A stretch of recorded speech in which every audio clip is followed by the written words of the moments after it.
Welcome, everybody, to another exciting episode of the Oz and Z Community Podcast. This podcast is going to be a ripper.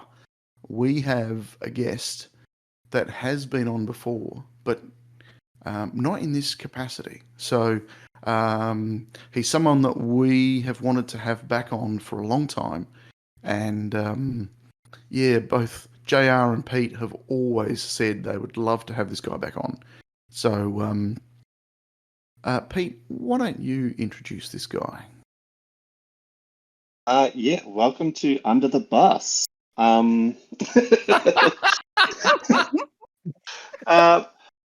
This person is one of our favorite return guests. He's been on actually a couple of times, and welcome back to the show, Rhys. Hey, it's good to be here. Welcome back, no, buddy. I should do that again. How's it going? That's better. Unfortunately, JR might not understand you. Yeah, sorry, JR. I was I wouldn't as someone who's recognize you fully if you talk that bilingual. way. I was speaking in Australian and English. Yes. I see the sense of I humor am a has not qualified Bogan to English translator. changed. A Bogan to English. Yeah, every now and again, like a TikTok from Australia will go Yeah. viral in Europe, Uh-huh. and normally it's some sort of Bogan adjacent joke, or someone like with a really thick sort of rural Australian accent. And yeah, like my wife will turn to me and be like, I have no idea what he just said. So I have to translate. One video that I have translated for countless people, you guys maybe have seen it, is that one of the guy who him and his girlfriend, I think, they go to the beach and like lightning strikes nearby. Yeah. And it sounds like he says, Jesus, come back here.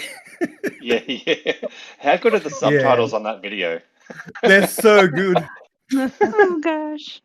They spell every word as it's said. Yeah. Hilarious. Yep.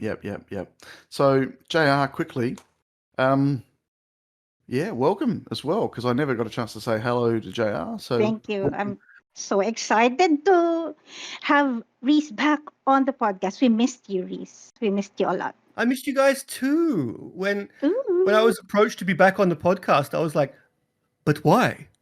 Then I thought, wait, no, this will be fun. I'm in. Yep. Absolutely. Yeah. So glad you're Yeah. here. Yep, exactly. Our sentiments. Why? all of us. Because we want to talk to you again. That's Yeah. why. Well, I mean, you have me on Discord, but I get it. Yeah. No. Oh, very, very cool. Nothing's Yeah, changed. no, it's so good to be here. I'm just as thrilled to step behind the mic and join you guys now as I was the very, very, very, very first time we did this years ago.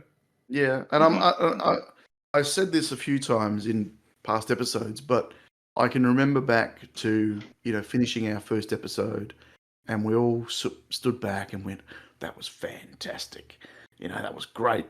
And then this guy comes on and says, "Hey, it was good, but you need to do this and this and this and this and this." And every time, everything I read, I just went, "Yeah, he's right. Yeah, he's right. Yeah, he's Aw. right. Yeah, he's right. Oh my god." And then it's like, okay, so it's not that great, but it's great. Guy sounds like an asshole. No. I never said that word. I honestly never said that word. I just said he's right. He's exactly right. Everything he said is so constructive, and it's so. And then episode 2 come out, and it was almost like it was recorded and edited in a completely different universe. So there was no fish tank noise in the background. There was no. It was just all this stuff. And if you were smart enough to go back to episode 1 and listen, you might find that the sound is a little bit better because it has been re-edited and re-uploaded because of certain things. But YouTube has got the new version, and so has the Spotify. RSS feed, and Spotify, the rest of them. So There has been a version 2. It's still not as good as the rest of them, but it's better than what was originally put out. But and I thought this is epic. We've got this amazing guy who's giving us all this information, helping us, and then someone says, "Oh, that's the guy from," and I'm like,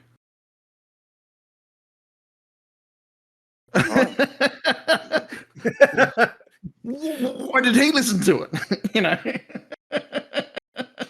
So yeah, it blew my mind. It was awesome. It was really, really awesome. And we've had you back since and all that sort of stuff. And I've always said thank you in many different ways, but it was our way of giving back. Like this podcast was our way of giving back. But we really appreciated that first input from virtually day one. So yeah, thanks. You're welcome. My accountant will my assistant will be sending you the bill very shortly. But yeah, no, seriously. I'm kind of blushing here. This is I was definitely hoping for the Rhys glazing podcast, and you haven't disappointed. But seriously, you're welcome. I have done podcasting in the past, so I know a little bit about what I'm talking about. And I saw you guys trying your best. It was you guys have like a really good energy, cool vibes, and just a bunch of people who love to play Hill Climb Racing and love to talk about it and wanted to share that with people. So of course I was like, hell yeah, guys, like you can do this, you can do that. I believe in you, make it happen. And here we are. What episode was this? 70 something? 73 episodes later, and you're still going strong. So congratulations. Round of applause. Look at the caliber of guest we just pulled. So we're doing something right.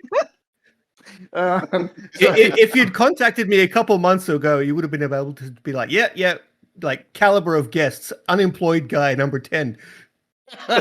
Well, I've got to ask the burning question from me, right? The burning question that I want to ask is, do you still play any games? Any? Of course when I say any, I'm being very specific. Do you still pick up Hill Climb Racing 2? Yes, are you perhaps referring to the genre of games involving climbing hills? Yep. I do. I played Hill Climb Racing before I got the job, and I still play Hill Climb Racing now. Although I haven't been playing much because I have been busy as hell.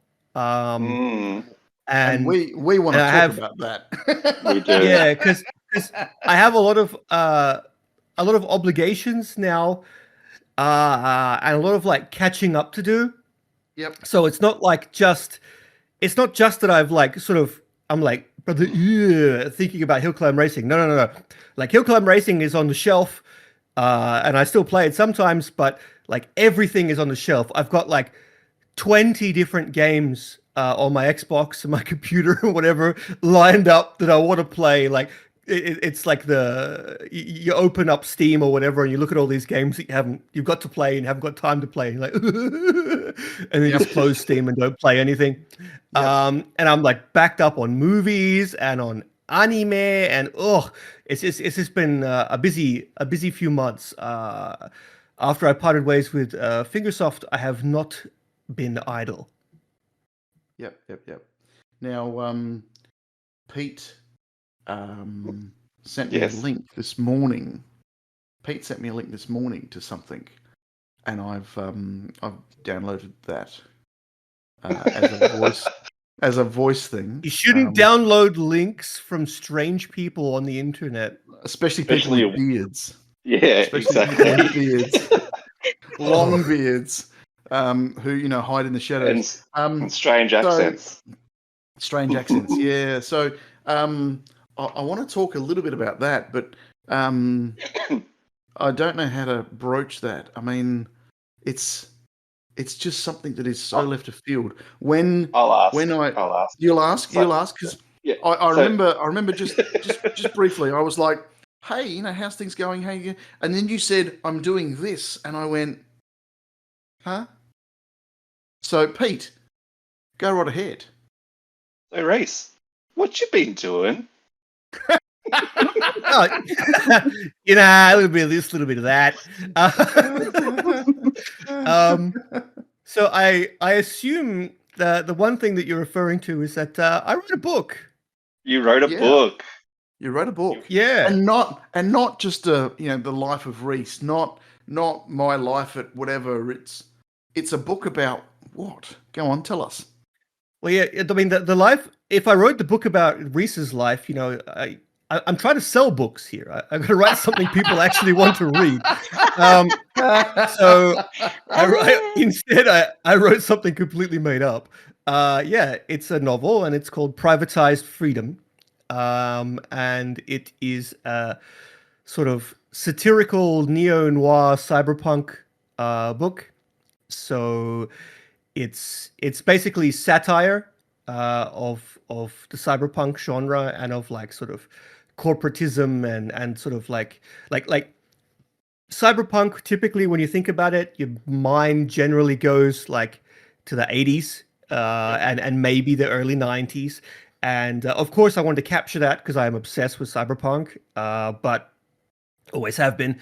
But I wanted to sort of modernize that and bring a lot of sort of more modern concepts into it. Like for example, the cryptocurrency and like a lot more modern things that just didn't exist in the 80s, and sort of broach those topics, bring cyberpunk a little bit closer to the modern era, and still make fun of it, but in a good way. I figured that the world is pretty messed up right now. It's bad enough as it is, and maybe the best thing that I can share with everybody is a good laugh. So that's what I tried to do. I wrote a book that, in my opinion, is pretty funny, but that's subjective. So what I think is funny might actually be cringe as hell. So let's see how that goes.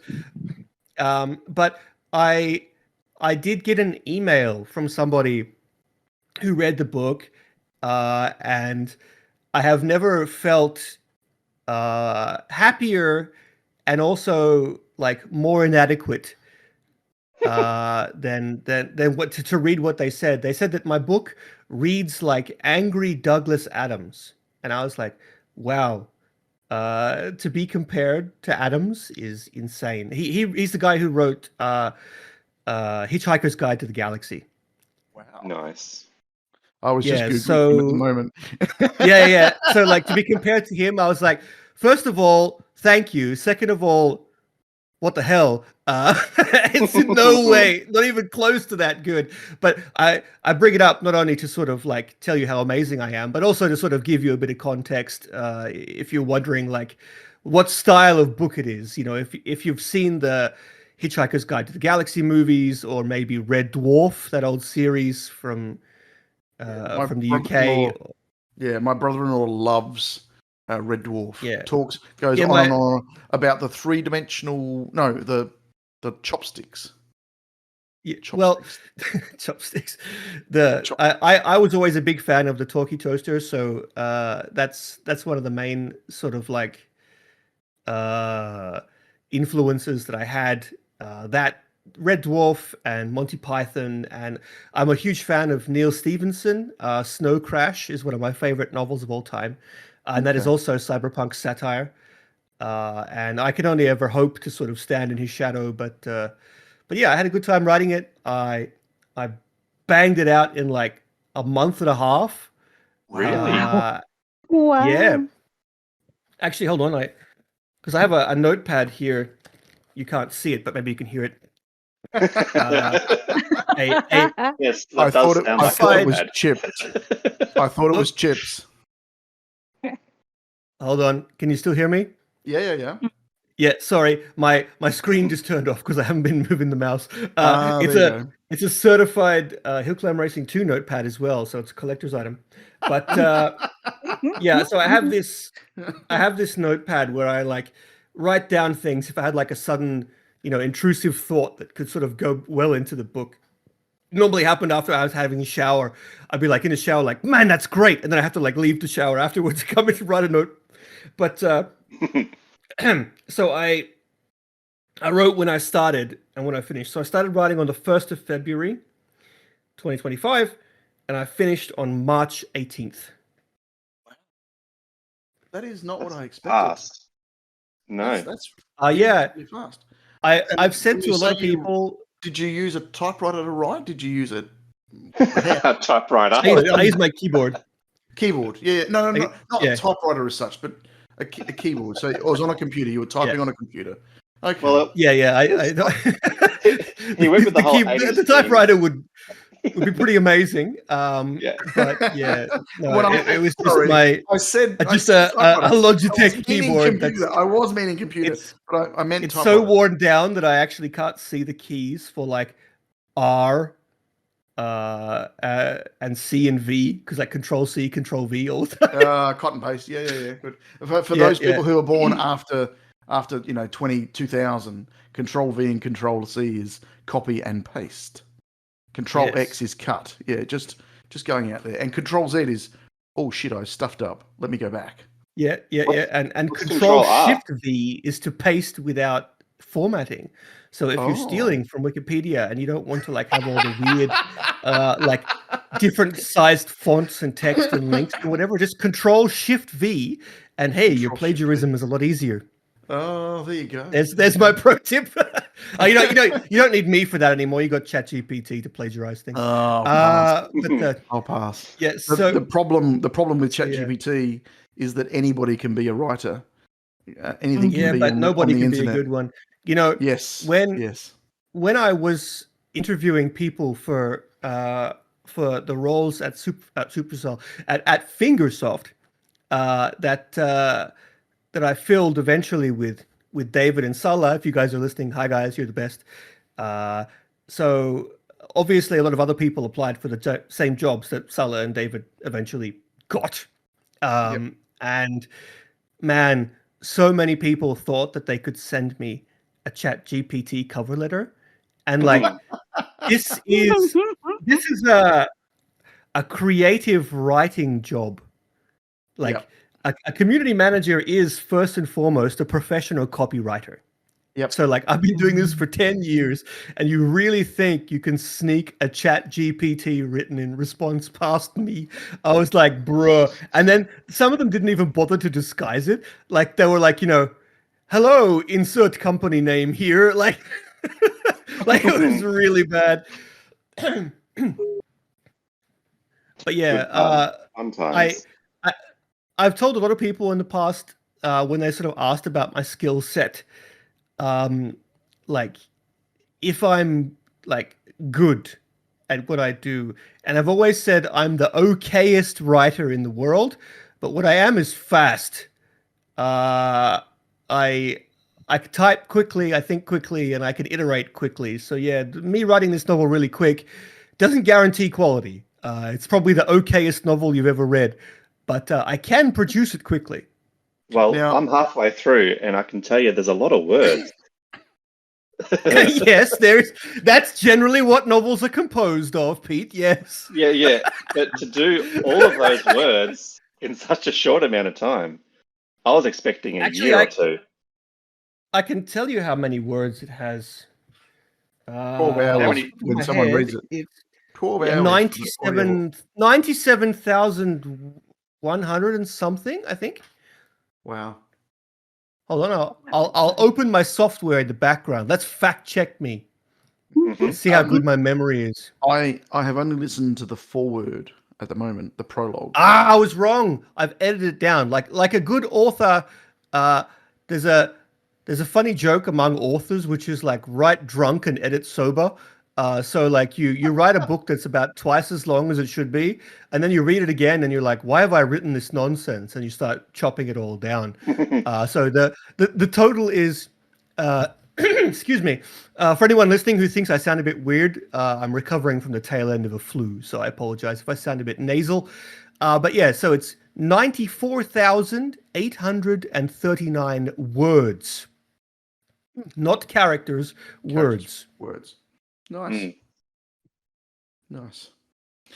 So yeah, I have listened to the prologue, or the foreword, What did you and think? Did it grab your attention? it did. I was like, okay. And then I'm like, oh, no spoilers, none whatsoever. So I'm sitting there listening, and I'm like, okay, where is this going? Where is this going? It goes places. Where is this? Okay, I've just pictured that. Okay, that's graphic. And I've just pictured that. Oh wow. the, the Shit. opening words. I was going to say scene, but it's a book. It's very descriptive, and it Yeah, it it is. takes you to that scenario. It does. It does. So Yeah. yeah, I mean, I'm a very, very vivid imagination. I have extremely vivid dreams, and I was like, oh my god, and then It's nightmare time. and I'm like, oh my god, and then I'm like, oh, thank God for that. I'm like, Yeah, that was the. Okay. There's a reason why the prologue is only 3 pages long. yes, So hold on a second, I have to cough. Excuse me. That's what mute is for. Yeah, so the prologue is like, I wanted to catch your attention, but it's there for a reason. It's to set the scene and to sort of like hearing you describe that is exactly what I wanted to achieve. For everyone to be like, what on earth? Yeah, and then for it to sort of slowly unravel and make sense. And of course, I wanted it to be evocative and provocative.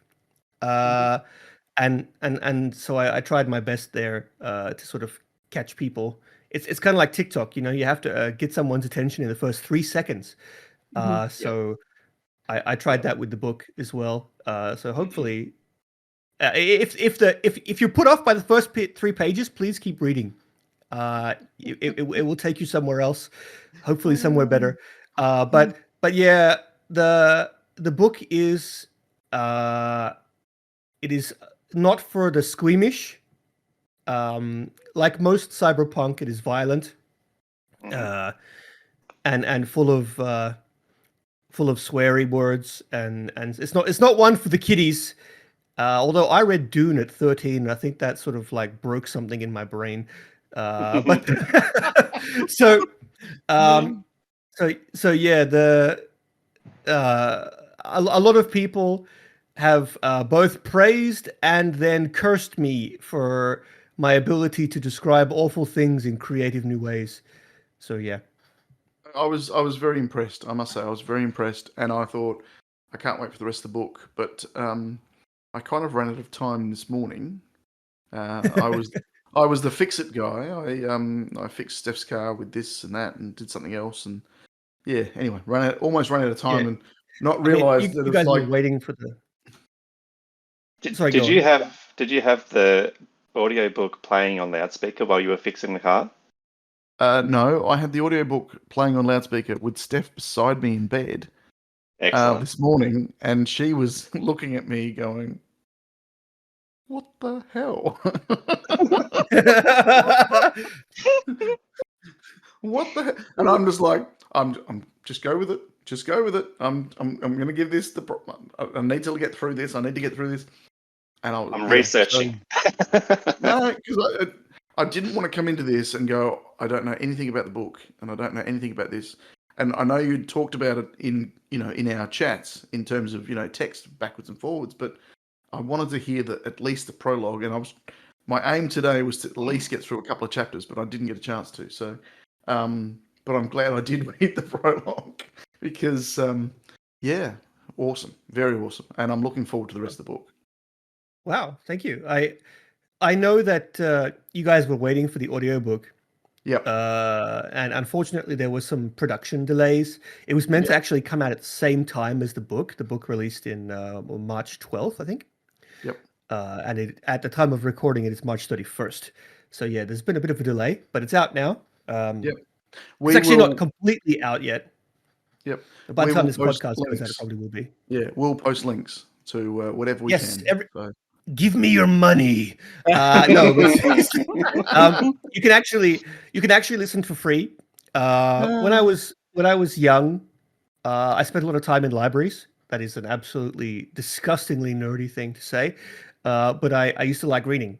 I didn't really have much. I didn't have any money. I was a kid, so libraries gave me access to books, and this is back in the day before the internet. Christ, I'm sounding old now.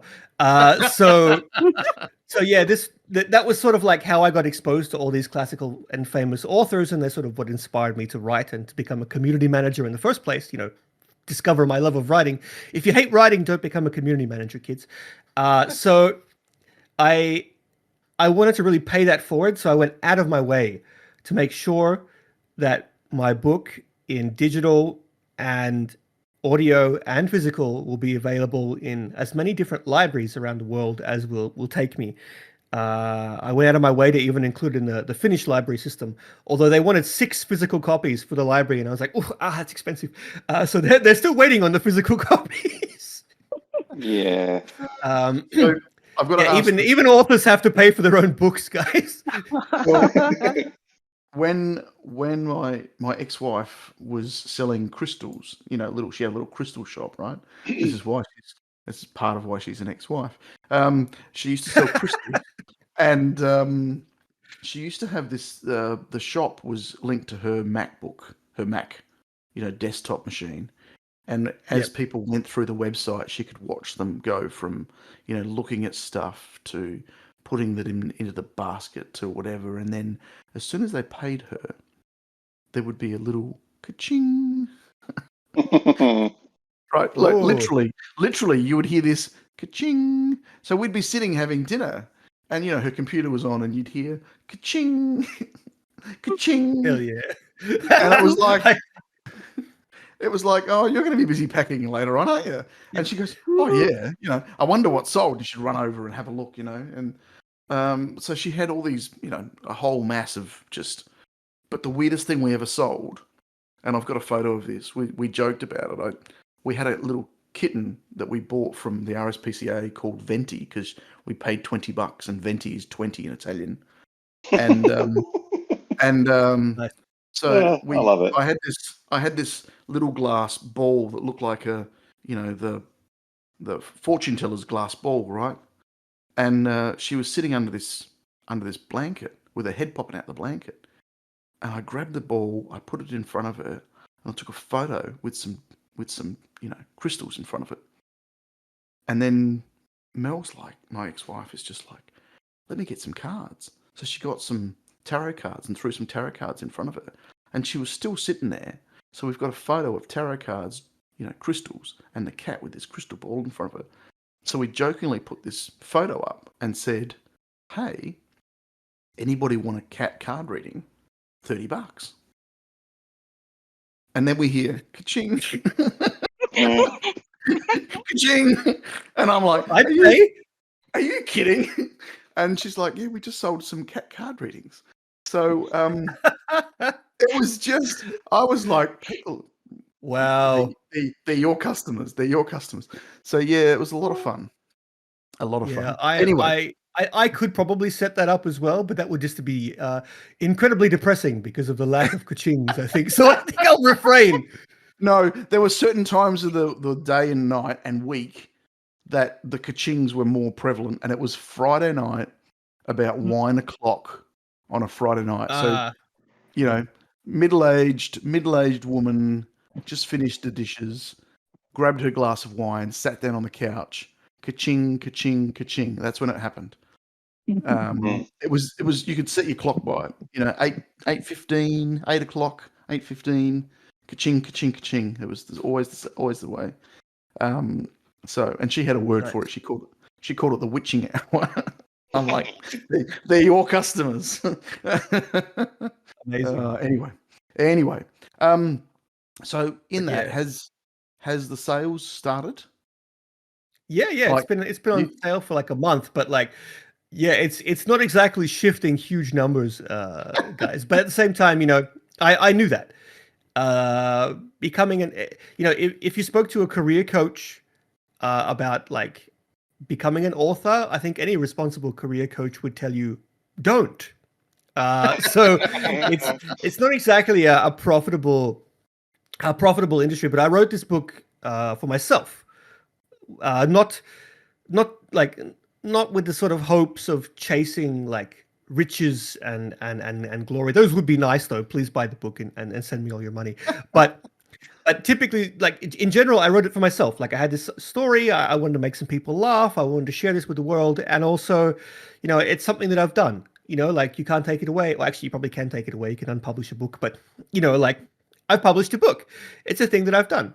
And while I was unemployed, it was a really good way to sort of focus my energy into something positive instead of just doing nothing.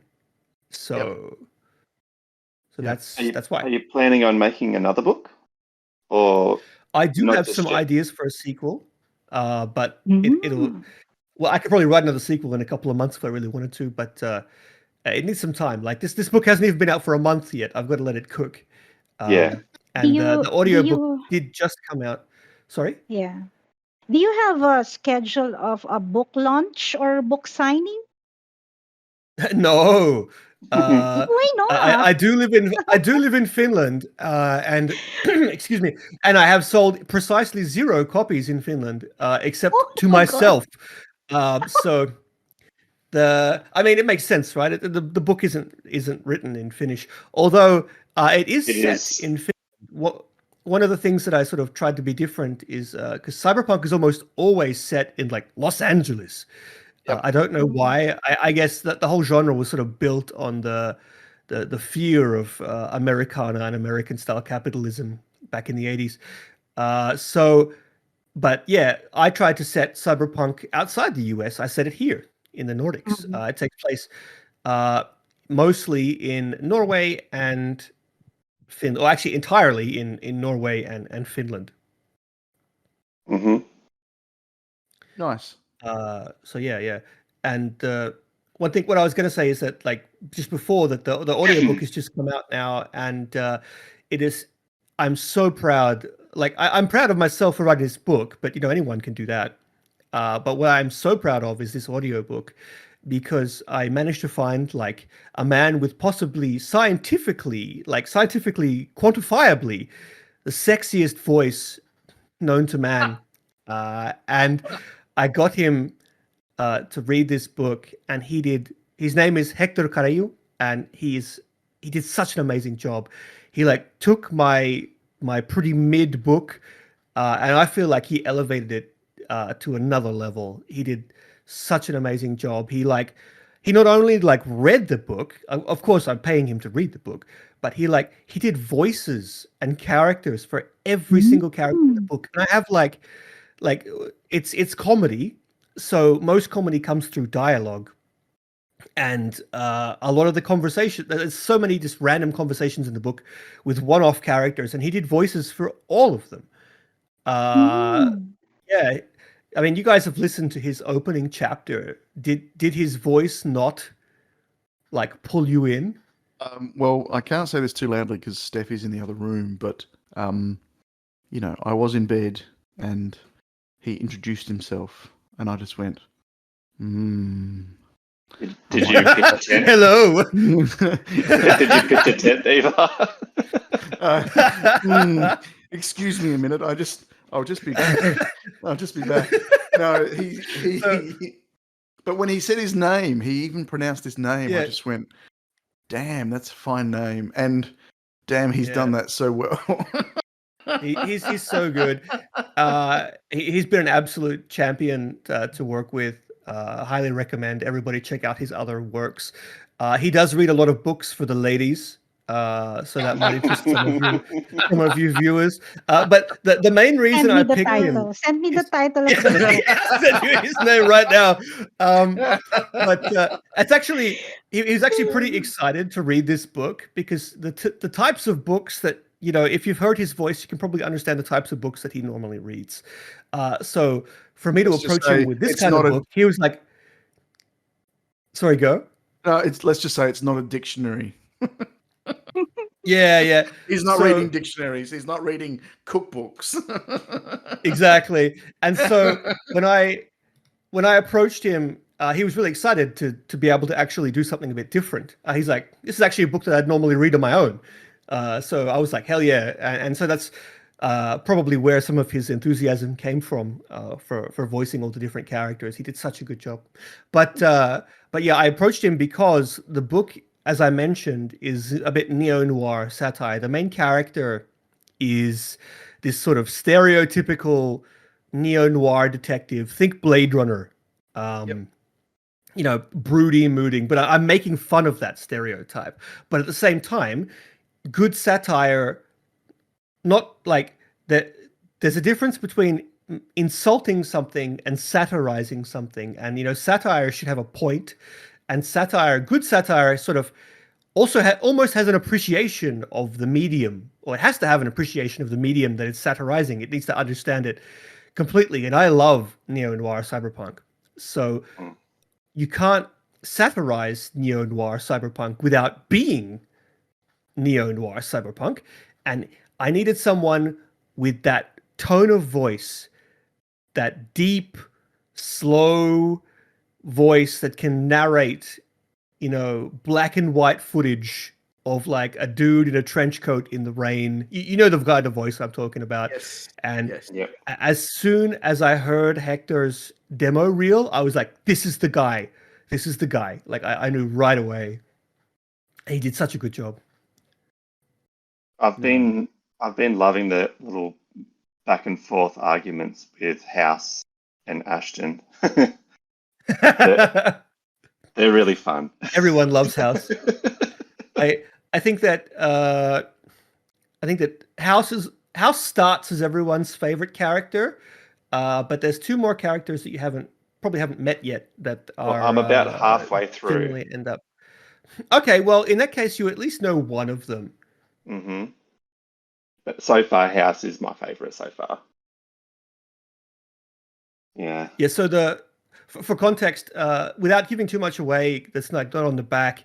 The setting of the book is in the far future, and basically everything has AI in it, and so everything is sentient. Like your toaster is alive and it has an opinion. Your mirror might have something to say about your looks, kind of thing. So like everything is alive, and so the main character is a detective, and he needs to talk to things. Like things will talk to him.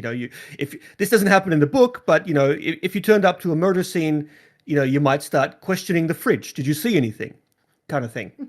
So when Pete says he likes House, he's actually talking about Ashton's house. His house. He speaks to his house, and his house has an opinion, and so yeah, there's like a lot of dialogue with inanimate objects, and I tried to give each sort of inanimate object he speaks to a personality you wouldn't really expect from that particular object. What you're saying is funny. It's kind of like Beauty and the Beast. There's a teapot. A little bit, yeah. Yeah. The edgiest form of Beauty and the Beast you can imagine, yeah. Sorry, I went out on a limb there. I thought about No, that's really I sort of sat. I speak English, I promise. I sort of sat back and was like, you know what? He's at a line, but he's right. Oh, that's funny. That's funny because yeah. Anyway, there's so much I could talk about Disney, but I don't want to. All right, we've kind of not sidetracked. We've just gone straight into it. We did, yeah. We did. Pete, JR, anything else we could talk about? I have something to say and ask. I haven't had the chance to listen to your audiobook yet, but I looked at your website. You have a great website. And Thank you. Made it myself. Oh my God. Oh my God. It's really, really great. I've even stalked you in LinkedIn. I followed you in LinkedIn. Yeah, I did. Oh, Did you you want have to us DM to? me after this so I can follow you back. Okay. Yeah, cool. Did you want a Don't social tell media everybody manager? your name and stuff. Yeah, I'll message you there after the show. Yeah, okay, yeah. Yeah, because I was stalking your social media account. So, kidding aside, I'm looking at your website right now, and there's a graphic image here in your privatized freedom page. There's a robot-like graphic image. Is he part of Yeah. the character in the book? In the book? No, he is an amazing illustration that I had commissioned uh, Mm. by an artist, and originally I was going to use it for the cover. Was it Um, GPT? no, this was a genuine artist. His name is Damien something. Damien, I can't remember. I'm sorry, Damien. You were an amazing artist. I will look you up and make sure the guys include links to your stuff afterwards. But anyway, yeah, he's an amazing artist, and I was originally going to use it for the cover, but it didn't. Like, I actually have a version of the first cover here. That's me hitting the book, and it doesn't like it just didn't look right. Like it didn't look good enough. It didn't look Mm. like unfortunately, people do judge a book by its cover. Yeah. And so I love this illustration because it's very satirical. It's a robot, and he's drinking coffee, and Yeah, he's got like his head is like a cracked yeah, snow globe yeah, yeah. that's with like sold sticker on it. Like it's very emblematic of what the story is about. But Mm. it didn't work as the cover. So what I did is I just took the illustration, and it's actually the title page when you buy the book physically. Mm. If you buy the ebook, you won't see this because pictures are heavy. So obviously I didn't Yeah. include it to make the file Mhm. size smaller. But if you actually Mhm. buy the physical book, it's the first Mhm. page that you see when you open it up. It's the title page. Cool. Now, Very cool. just quickly, I'm taking a screenshot of this robot. Can I put it in? No. Can I put it in the YouTube video while we're talking about it? Yeah, Yeah. Okay. it's on the website, man. You can. Yeah. No. I I'm can't just exactly take it back. no. I'm just Good. conscious that I want to at least ask the question, not just Yeah. assume that I can. That's fine. I Do you appreciate it. I have can even a? send you the actual file if you want. Oh, there you go. Oh yes, please. Yes, please. Yes. Do you have Yes, please. other graphic images all throughout the book? No, just the one. The book is Mm? entirely words. Words. It's a Yeah, yeah, word, yeah. It's Yeah, novel, exactly. of course. There is many Yeah, words. yeah, It's not a yeah. picture. so the average novel is between 75,000 and 100,000 words. So Mhm. my book is on the slightly longer side. Uh, that doesn't include fantasy. Fantasy books are absolutely heckin' chonkers, as Reddit might say. They're very big and thick. But yeah, a typical book is between 75 and 100,000 words. And having around about 80 to 90 is like industry standard for like a book in fiction. And if you're between, I think it's 50 and 75, it's typically like young adult fiction, like for teens and early adults. So yeah, it's a lot of words. Mm. So if you haven't learned to read yet, just go right ahead and listen to the audiobook. I made it cheaper than I should, just because I want more people to listen to it. How long is it on sale for? Come on, give us a plug. Until they actually no, I had to sign a contract with Amazon, so for at least 7 years. Okay. Wow. Oh, All right. how long will the physical book get here? Asia. As in, I mean, it's already there, but the thing is, it's print on demand. It's so like I'm not published by an official author because I'm not good enough. It's self-published, so if you want it, you have to go to Amazon if you want a physical copy, and you have to order it through Amazon, and it's like print on demand. But if you want an ebook, it's like everywhere, and it's definitely already in Mm. Asia. I know that Kobo is pretty big in Asia because it's like Rakuten. So that's one of the places where it is. Same with it's on the audiobook. Is also on Rakuten Kobo. Just quickly, JR, Yep. you went to his website, yeah, Mm-hmm. and you found the robot, yeah. Mm-hmm. Yep. Did you click on the Instagram icon just below the robot? I know what's this going. That sounds like a no. You're making me curious. I just clicked it right now. Oh, And interesting. I have to log in. I have to log in. Because what it does is that Instagram link is the link to hectorsvoice.com. Oh. And it's got Okay. photos I need of a him. minute. I'll leave you to hosting of the podcast. I have to listen. And it's got photos of what he looks like while he's recording. And I was wrong. I was wrong this morning. He is much sexier in person. Handsome man, yes. Okay, give me a You know minute what's or an great? hour. I'll Is be he about back Hector? later. Like, what is absolutely wild is that he and I jumped onto a call like to discuss business. That is his Yep. real voice. Like that is just what he Find out about sounds like. Hector. Like imagine casually rocking up to McDonald's and ordering a Big Mac with a voice like that. Yeah. Like what the hell? Some people are just unfair. You know, the gods are in favor of Hector. Yeah. But how did you meet him? How did you find out about him? I was basically searching for voice actors. There's a lot of different places you can go. And I found Hector through the. Hang on, I'm gonna quickly type this in. JR, I've sent you a picture. It's in Picture of OMFG. Hector. Oh, in the general chat. OMFG. Mm-hmm. Okay. Sorry, that is This is your hilarious. fault, Rhys. Rhys, I blame you for the. Is the room I'm sorry. hot or is it just? Of course, he's got a shower pic. Yeah. Yeah, of course. The man is a business why director. wouldn't you? Going back. And his Sorry, product Rhys. is himself. Just a minute. I'm almost there. I'm just going to quickly navigate to. I want to make sure I say this correctly. You guys can enjoy yourself. PANA, PANA.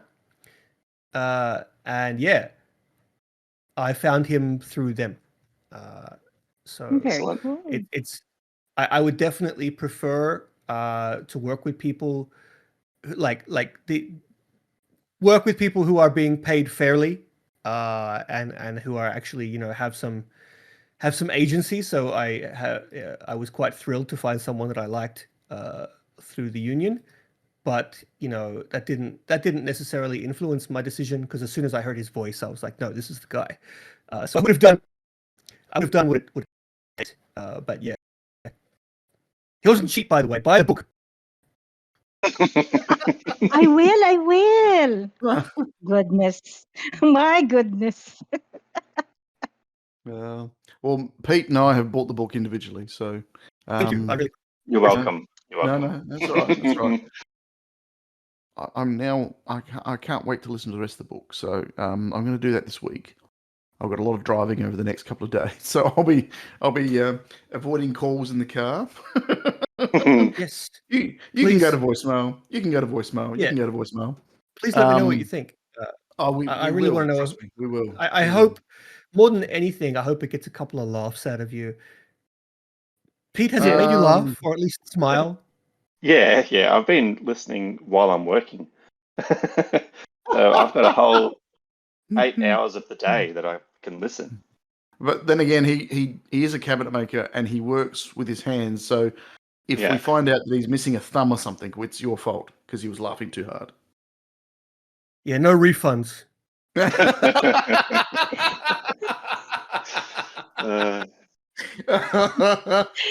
jeez. Hey, Rhys, I want to know, Yeah. you as a lover of books, when you read the book, do you do the voices for different characters in your head? Not really. Like, I don't know. When I read a book, like, I basically just sort of, I don't even see the words. I basically I end up getting sort of fully transported into the world, if that makes sense. Like I do see the words. Obviously, I'm reading them otherwise. But like my mind is sort of like, my mind will like play the whole thing in my mind at the same time, if that makes sense. Like my imagination sort of takes over. So I guess they do have their own voices, but like I don't sort of consciously give them like a voice, if that makes sense. Yeah, it makes sense. So you don't Does. do narration of audiobooks, you just read. Yeah, exactly. And I read very quickly, so yeah, like it's like, I don't know. I've never really thought about it. I guess that like they do have voices. Like if I see like a depiction of like an adaptation of something that I've read, like Dune, for example. I said I've read Dune. There's been a couple of adaptations of Dune. Shout out to David Lynch's what the hell masterpiece. But when the modern the modern Dune came out, some of the characters in that, I was like, that is exactly how I imagined them in my mind. Yep. Denis Villeneuve did such a good job. He's an incredible director. Please direct everything, Denis. You're the only one saving Hollywood right now. Yeah. I saw a short video, like a YouTube short video, of somebody saying how they were reading a book, and this particular book took them a lot longer to read because the character had an Irish accent, and they were trying to read in an Irish accent. Oh, see, if as a writer, I can say that now. You can say that. What I would do, what I would do. Christ, I hate myself. Is I would like if I really wanted to make sure that like I wanted people to read like read the voice in an Irish accent, I would probably write down Irish slang. Mm-hmm. Like for example, there's a character in my book, just a throwaway character. I'm not spoiling anything, but he's an old person and like a vendor at a stall, and the book says that he I can't remember the exact words I used, but he has a heavy accent. He rasped in a heavy accent, and I used broken English when writing his dialogue, so that like you read it and without even thinking you have this accent. But what his accent sounds like, I left up to the reader, because like my book is set so far in the future, no one is actually speaking English or even Finnish or Norwegian. I sort of just assume they're speaking some sort of Nordic Language. Creole. Yeah. Interesting. Very cool. Yeah, because there's actually one instance in the book where there is Finnish, and the main character remarks that he can't read it, like he doesn't even recognize the language. And I think I've got that bit. Yeah, and another AI who can recognize the language tells him it's old Finnish, and he's like, oh, Yeah. even though it's like modern day Finnish. That I was so worried about that line making poor Hector read Finnish. He did a great job. He did actually. His Finnish sounds oddly Spanish, but I guess that's because of who he is. The accent. Yeah, exactly. But it's good. He did a really good job. I didn't even. I coached him heavily, but he nailed it, 100%. Yeah. Very cool. Very cool. Because it's funny, people who do voices or characters, they say that generally they have to think about something that puts them into that mode. So, to think about, to try and throw your Australian accent. You've done Australian accent a couple of times. You probably, you think about a meat pie and a seagull on the beach, and you're there. Or you think about, oi, gay, how you going? He's a and guy. that, and that instantly brings you back to being Australian. But no, I just think about speaking through my nose. Start speaking through your nose, and you're Australian already, mate. See, I do. Stop enunciating things, mate. Just let it all slur out the mouth. When I moved to Brisbane, people go, oh, you're in Brisbane now. There's all these blonde hot girls everywhere. Why haven't you found yourself, a blonde girlfriend? And I'm like, well, you go into a pub and you see someone on the other side of the bar and you go, oh, she's not bad, and you walk over and she walks up to you and she goes, how you going? It's a nice shirt. You come here often? And you're like, no, I've got to go. It's sorry, I've got to leave. Got to do my hair. So anybody who's seen a photo of me would understand what that means. Do my hair. It means I'm getting the hell out of here. I was going to say something. So anyway. So other than writing a book, what else have you done? Where are you? What are you doing? What are you up to? I got a job. Yeah. Woo! Yeah, I know. Hooray for not being unemployed. Yeah. Actually, that's a bigger flex in today's economy than it really should be. It's rough out there, guys. Everyone's struggling to find a job. So if you're on the grind, I feel for you. But yeah, so I let this go earlier with a bit of a Freudian slip. But yeah, I'm working nowadays at Supercell. You might have heard of them. What does Supercell do? Batteries. They're a tiny little company in Finland that makes video games. They also happen to be about 1/5 of Finland's GDP. They're not very big.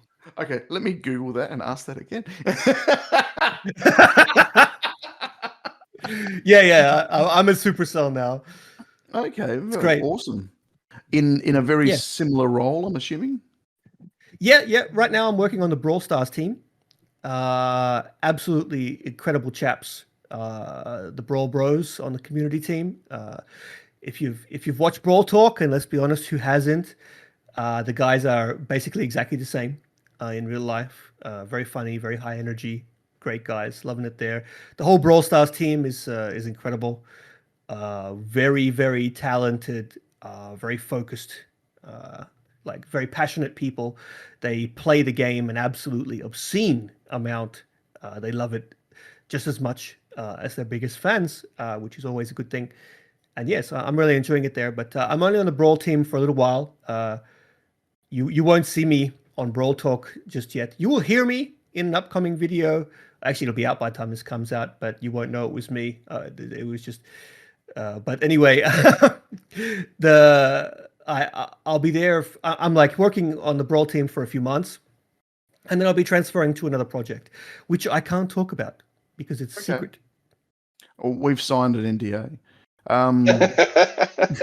Yes, you have, but that is with Fingersoft OY and not me, or with Supercell. Or with Supercell. No, I'm just joking. Yeah, I'm just joking. Yeah, no, it's really exciting though. Something brand new, and it's going to be fun. And I am looking at your wiki right now. Clash of Clans, Boom Beach, Smashland, Clash Royale, Brawl Stars. Oh my god. Yeah. Oh my god. Wow. Yeah, they're one of the OGs of mobile. Yep. And they're an amazing company to work for. Really loving it here. The vibe is phenomenal. Honestly, everyone is so nice. The team treating me like I've always been there, which is just great. So no one from Supercell is listening to this, but shout out to you guys anyway. It's really fun. And so I've been desperately playing like every Supercell game that they've ever made. Obviously I've played them all in the past, but now I'm having to play them professionally again. So especially I'm playing so much Brawl Stars, but I actually keep going back to Moko. I love that game. And so I'm sort of bouncing between those two plus all the others. And it's I'd love to play Oakland Racing and I'd love to play a whole bunch of other games. But I have to, I literally have to play these games. So I'm catching up on them. Yeah, no, that's awesome. Wow. Yeah, wow. So, yeah, very cool. That's extremely cool. So congratulations on the new role. Yeah. Thank you. Thank you. Yeah.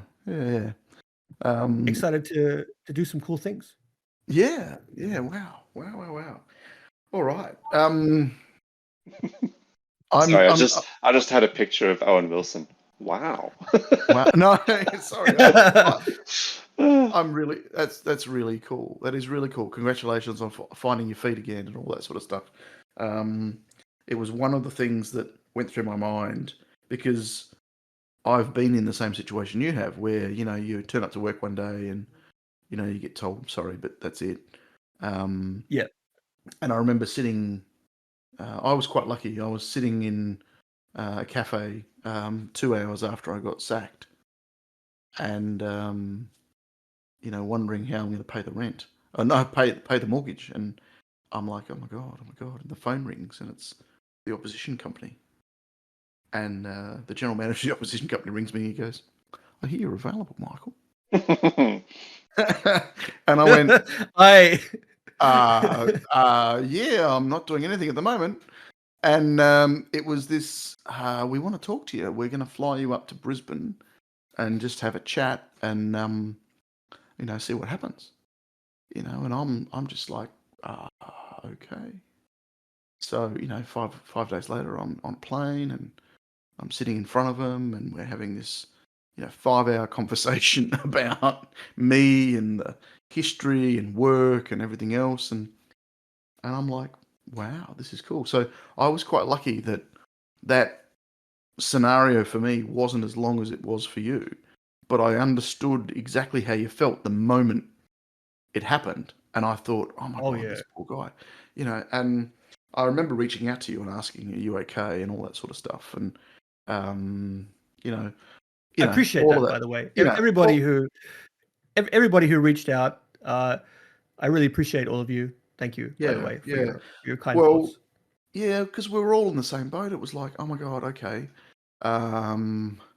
Shit. And for me, it was like the realization was, oh my God, he's got bills and all that sort of stuff. What's going to happen next? And I was concerned about all that.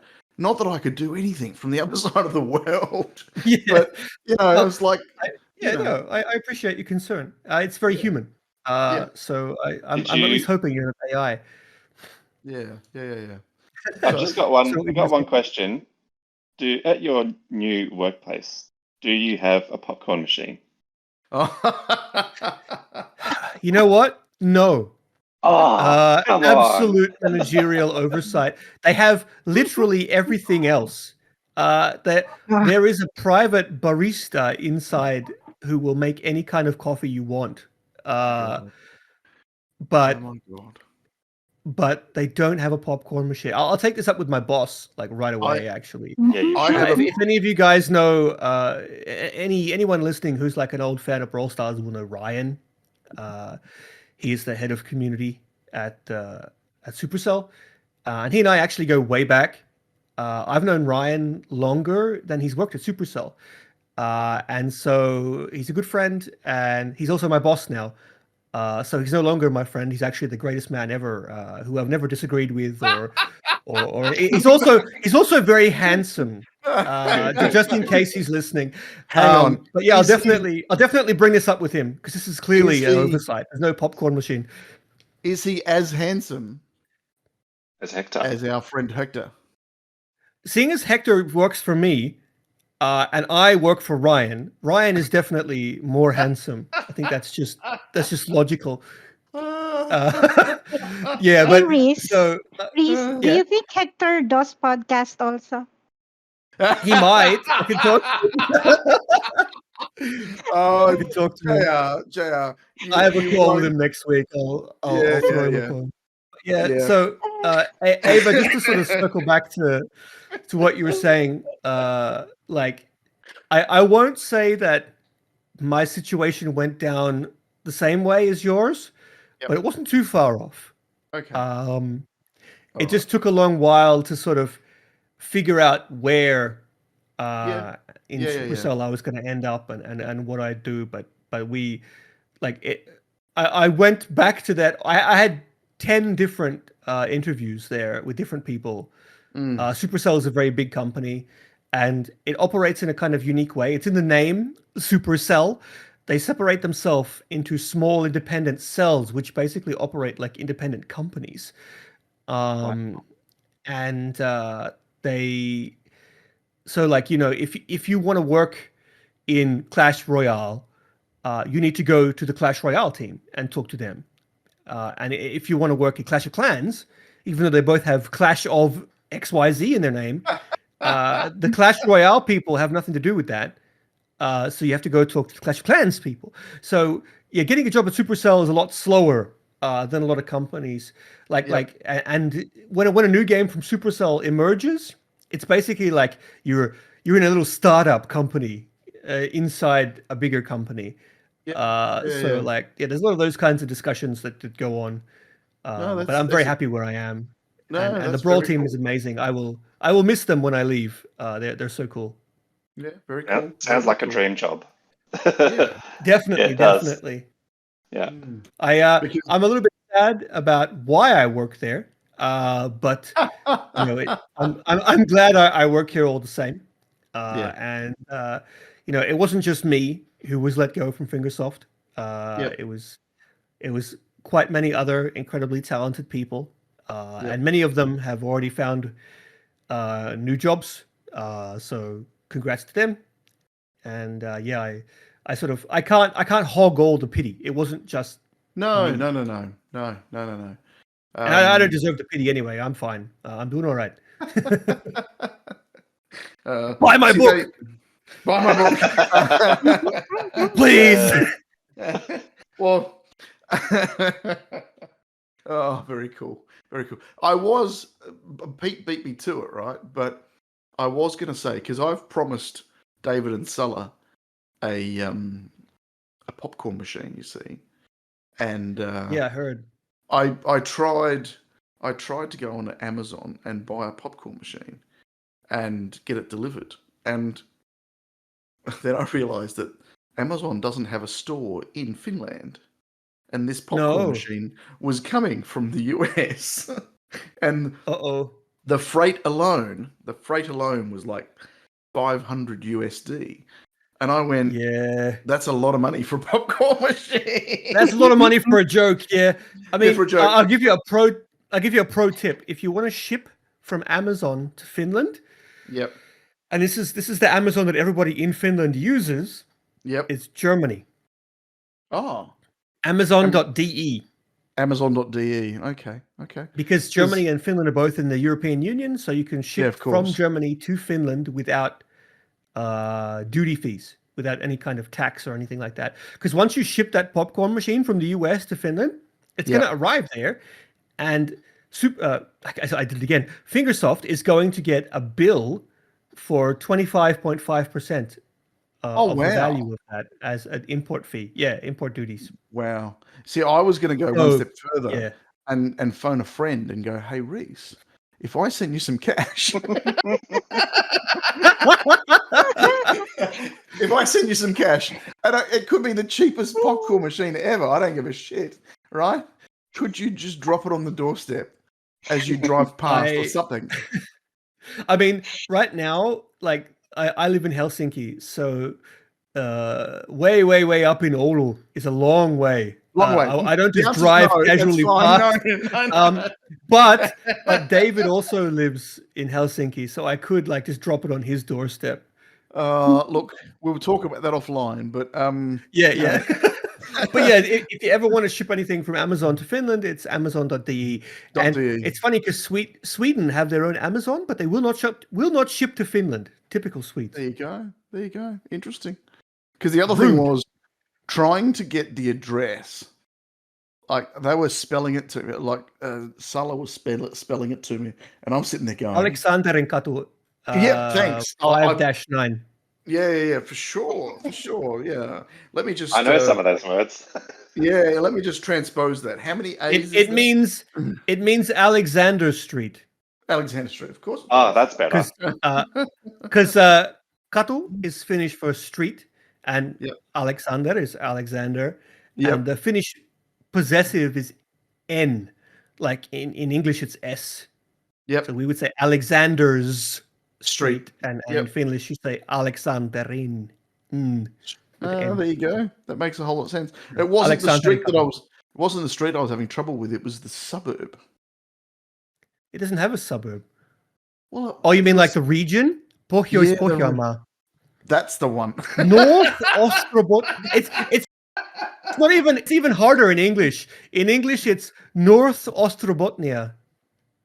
Ostrobotnia. Ostrobotnia. It's really hard to say. Yeah. No. So I was just like, it's easy to say in Finnish. It's easier to say. Hey, Rhys. It is actually easier to say in Finnish. Can you go into a Target? Get one of these and just drop it on Targets in Finland. No, I know, but there's a Target equivalent of some sort. I guess we have Prisma and K City Market. K City Market would be the two. So that's Kmart. Yeah, there's like we have Kmarts. This is really funny. So in Finland there's a couple of big chains, but one of the biggest is Core K. No, I don't even know what the K stands for. I don't know if anyone knows what the K stands for. But so they have many different sizes of buildings. I'm dropping like some Finnish lore for the people here, and like a small corner shop that you might find randomly dotted throughout the suburbs. They're normally called a core market, a K market, right? So it's a small market, and then there's the next bigger ones, which are like sort of smaller suburban grocery stores. It's like KK market, 2 Ks because it's slightly bigger. And then the biggest one is 4 Ks. I was going to say.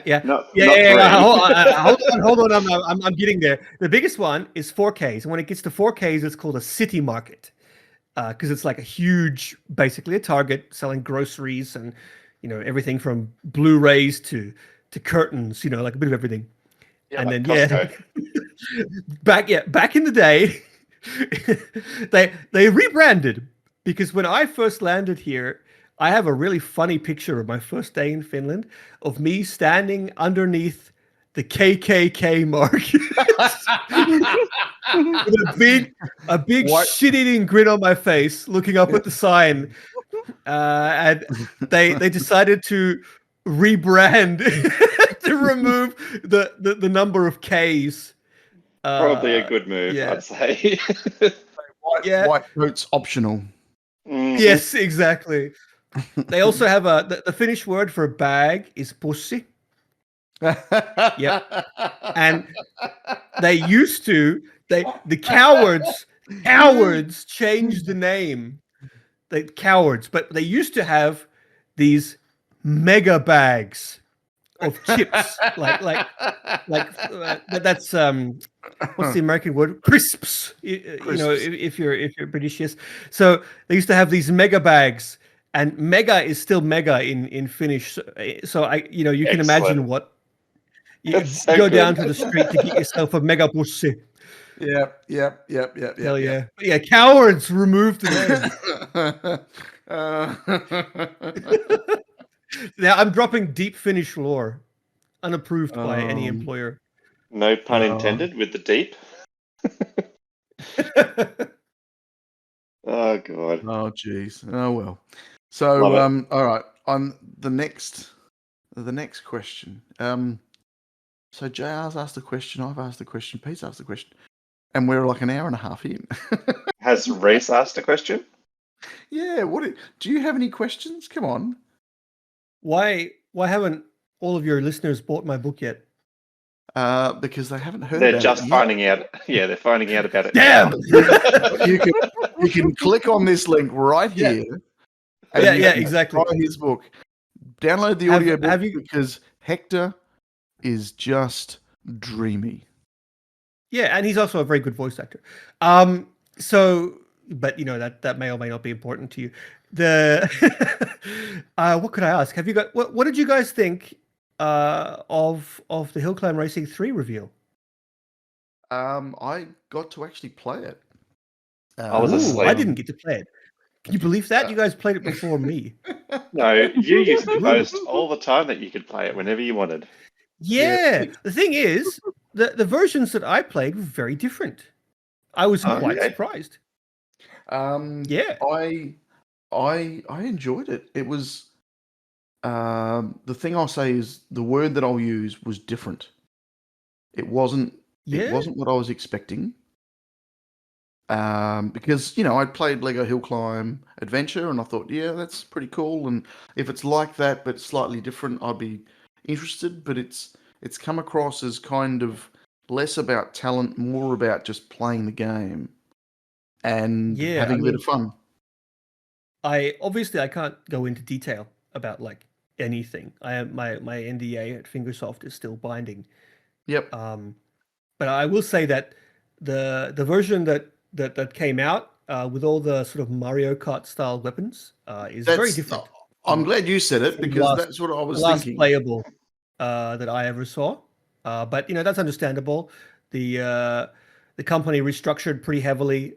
The lead designer originally, who was a very incredibly talented person, he moved to Remedy, and then the team sort of like, I guess, redesigned the game in the interim, and then of course the layoffs and all that sort of happened. So it sort of, I guess, affected the final product, changed the way it is. New minds, new ideas. So it was really interesting to see the difference Yep. myself. So I wasn't expecting to be surprised by the Hill Climb Racing 3 reveal, and I was. So yeah. Right. And it's funny because I showed Steph, who's never really she played Hill Climb Racing 2 twice. She downloaded the game after I told her about the podcast. This is my girlfriend, and she works as a non-emergency paramedic. Right, so she does patient transport in what looks like an ambulance, but it's non-ambulance, so it's an ambulance. That's another story. But when she heard the neck flip crack, it sent shivers down her spine, and she just undid the game. It's She a great took, noise. she took the game off her phone, and she goes, no, I don't want to play that. I don't want to play that. That just sent shivers down my spine. The neck flip crack, and I went, oh, okay. But she watched. I showed her some video footage that I recorded while playing that I shared with Pete and JR, and she's like, oh, that box with the question mark on it, that's Mario Kart. Because I've never played Mario Kart. Sad. What? How? Because I went, hang on. My gaming, history was Commodore 64. Tetris. No. Commodore 64, like all the games on Commodore 64. And then I got married very, very young. And then I bought a PlayStation 1. And then I got divorced very young and bought a Xbox. And then from Xbox, I didn't buy anything else like that. So I never played Nintendo entirely. Yeah, I skipped Nintendo entirely and Sega Mega Drive and all the other things. Bro, And but I like, just how do you just not accidentally play at a party or something? I was never that famous to be invited. Ah, to okay. parties. You weren't the guy who went to parties. I get it. Right. Yeah. Okay. The Yeah. puzzle pieces are starting to.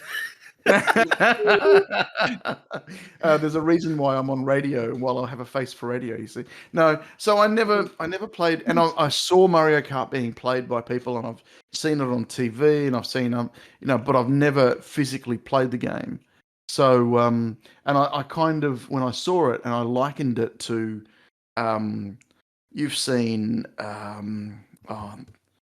my god, I'm gonna Mental blank. Mental blank. No. Ralph Breaks the Internet. Oh, Ralph. The movie Wreck-It Ralph. Wreck-It Ralph, right? The sort of Pixar movie. The Pixar Yeah. movie, Wreck-It Ralph, and there's the girl who plays in that car game called Sugar Rush. See, I remember that. I remember that game. It's not really a game. It's called Sugar Rush, and I thought it was kind of like that. The game was kind of like that, and I thought. And now people say, "Oh, well, that was actually Mario Kart." Oh, okay, all right, that's fine. So That's yeah, fascinating. well, Steph just looked at it and said, "Oh, that looks like Mario Kart." And I said, "Yeah, but Mario Kart goes this way. We're going that way, And I'm pointing my fingers in two different directions, so you can't really see it because my hands are moving in two different directions. Yeah. But Yeah, can you have see no it. idea. I'm just gonna cut in here. You have no idea how hard I lobbied to get the April Fool's joke in Hill Climb Racing 2 of driving from right to left instead of left to right. Like that was well, hang on. that was There my was baby, and I hope that you hell hated it. I remember doing that and going, "Oh my god!" Right? Because the buttons worked differently as well. The Yeah, brake yeah, button all didn't. my idea. the bell. I was I'm looking at this yeah, the chat I was having a section, really and the fun bell just said. conversation with the. Sorry, go. DeBell just said, we are still plagued by driving left to right to this day. Rhys literally made half the people who played this PE in a mirror. Mm-hmm. Yeah, yeah. I remember watching people play in the mirror, a video of it, and I was just like, "Yeah, suffer."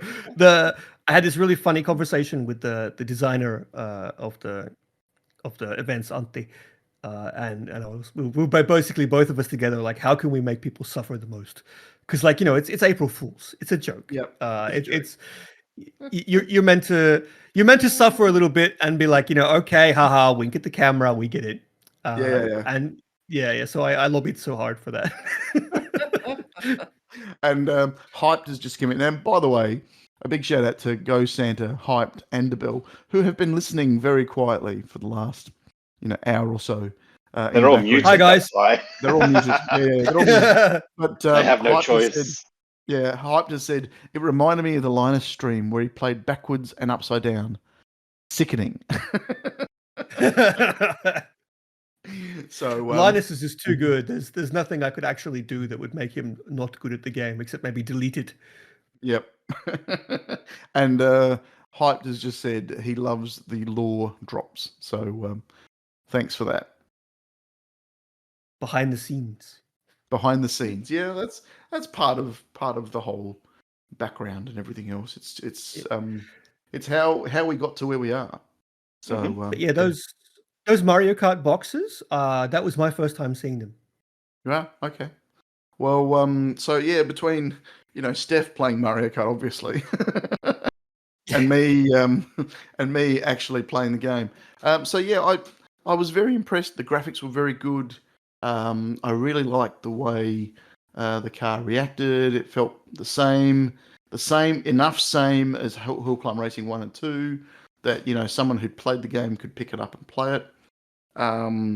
But there was enough extra stuff, the parts and everything else, and how they interacted to make someone with less skill be able to actually beat you. So I think it has its place. And I've said this from day one on Hill Climb Racing 2. People go, when Hill Climb Racing 3 comes out, they're going to stop doing anything. And it's like, well, hang on, they never stopped doing anything with Hill Climb Racing 1. They're still racing cars that, They sacked my ass so that the games can keep moving. Like they're not gonna stop developing the game until they literally collapse. Like yeah. this is praise, by the way. Yeah, making the games. They love the game, and so do I. They're working hard. I would have definitely preferred not to have been sacked, obviously, but like they're dedicated to keeping all of the games alive and updated and full of fun new stuff. So like if you don't like Hill Climb Racing 3, then play Hill Climb Racing 2 or 1. Yeah. I sound a bit like fucking Matrick from the 360 era when I say that when the Xbox One came out and he was like, if you don't like it, buy a 360. And then he got fired. But I got fired at the time, so it's all right. But yeah, it's like if they wanted to, like, even though the version I played was dramatically different, and I kind of preferred it more, but that's just my personal taste. But this, even then it was different to Hill Climb Racing 2 because we already have Hill Climb Racing 2. Like, the audience for Hill Climb Racing 2 already exists. Why would they go somewhere else? It was kind of like Overwatch, the shooter by Blizzard. Yep. Overwatch existed. Many people played it. Then they made Overwatch 2, and it was basically the same as Overwatch 1, but in many cases worse. And of course, no one went to play it because they already got Overwatch 1. So to solve that, they deleted Overwatch 1 and moved everyone to Overwatch 2 forcefully. Oh. Maybe not the best way of doing things. But yeah, so like, I think that was one of the things that they wanted to avoid, to make something different. What did you guys think of Salah's little adventurous escapades through the office? That little short video? I was rolling was in stitches. funny.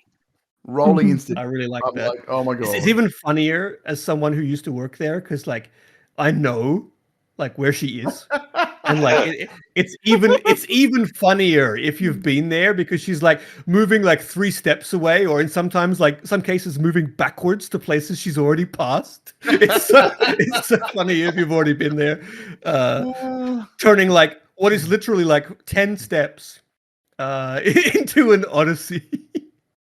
No, It was really good. I was so very surprised by impressed. that, but I sent her a message saying like that was the dumbest thing I've seen all month. I loved it. Oh, very cool. No, And then poor been fun David's watching. live stream too. Everything was breaking while he was trying his best. Yes.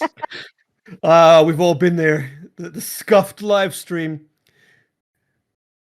Yeah, no, I had 3 devices going, one watching the live stream, one playing the game, and one trying to type on if I wanted to type into the live stream. So, because I had to be logged in at certain different places on different devices to be able to do one, do the other. So, yeah. I was just sending David like abusive messages via text message, basically. When he was streaming.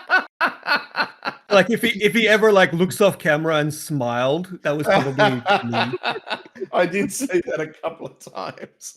I mean, sorry, I was being very supportive as Very supportive. a former manager, and no, David's great. I love you, David. I would never genuinely say anything bad about you, because that would make me a liar. David is great. So is Salah, by the way. So Go Santa has said, I saw a comment saying Rhys was stealing in her own enterprise. Stealing in her own enterprise? I'm not sure what that means. Do you want to write that again? I Go Santa? have no idea what that means. Yeah, Rhys was stealing. that's why I was going to leave it. I have no idea what it means. Okay. Go Santa, can you rewrite that just a different way? Because I think we've misinterpreted what you've said. So were you watching live, Rhys?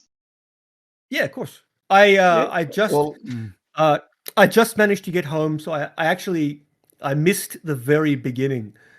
But I see what he said. when it was Sorry. like completely scuffed, and then I tuned in. Like I put him up on the TV in the living room, and I took a picture of the TV, and I texted it to him, and I was like, "Wow, it's famous streamer David Branco." Nice.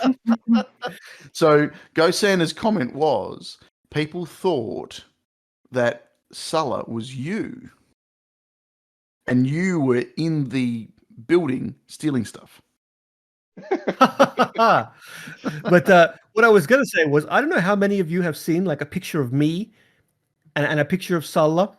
Yeah, same but person. in general, it's pretty difficult to confuse the two of us. There's maybe 1 or 2 physical differences. I was going to go out on the limb and go, well, you're a guy and she is not. But you both have That might be hair. one of the easy. We do both have longer hair. Yes, my hair is longer than hers though.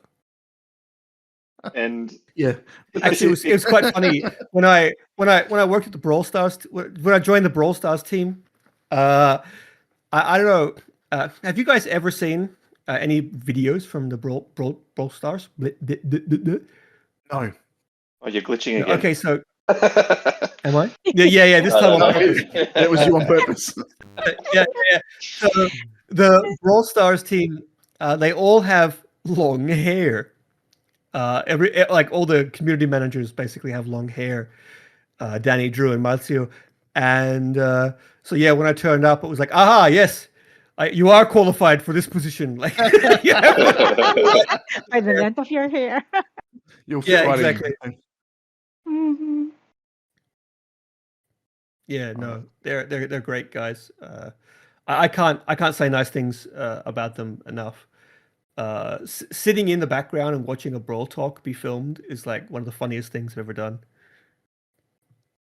hmm Very I'll cool. have to watch The them now. video is coming out on Tuesday, the one that I watched. But that'll be long gone by the time this podcast comes out. So I'm Yeah. getting better at editing to some degree, and I don't say this very often. I don't actually let a lot of people know, but I actually edit it at higher speed than 1:1, so that I can get through it a quicker. lot of people do that. Yeah.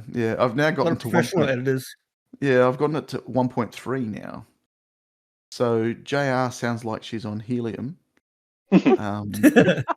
Pete, Pete is a bit as well. So anyway, we digress. Just curious, do we have any more questions for our amazing guest? Yeah, you got me here. Mostly spent the first half of the podcast glazing me in my book, which I appreciate. Yeah, But, no, we feel free. You can also continue.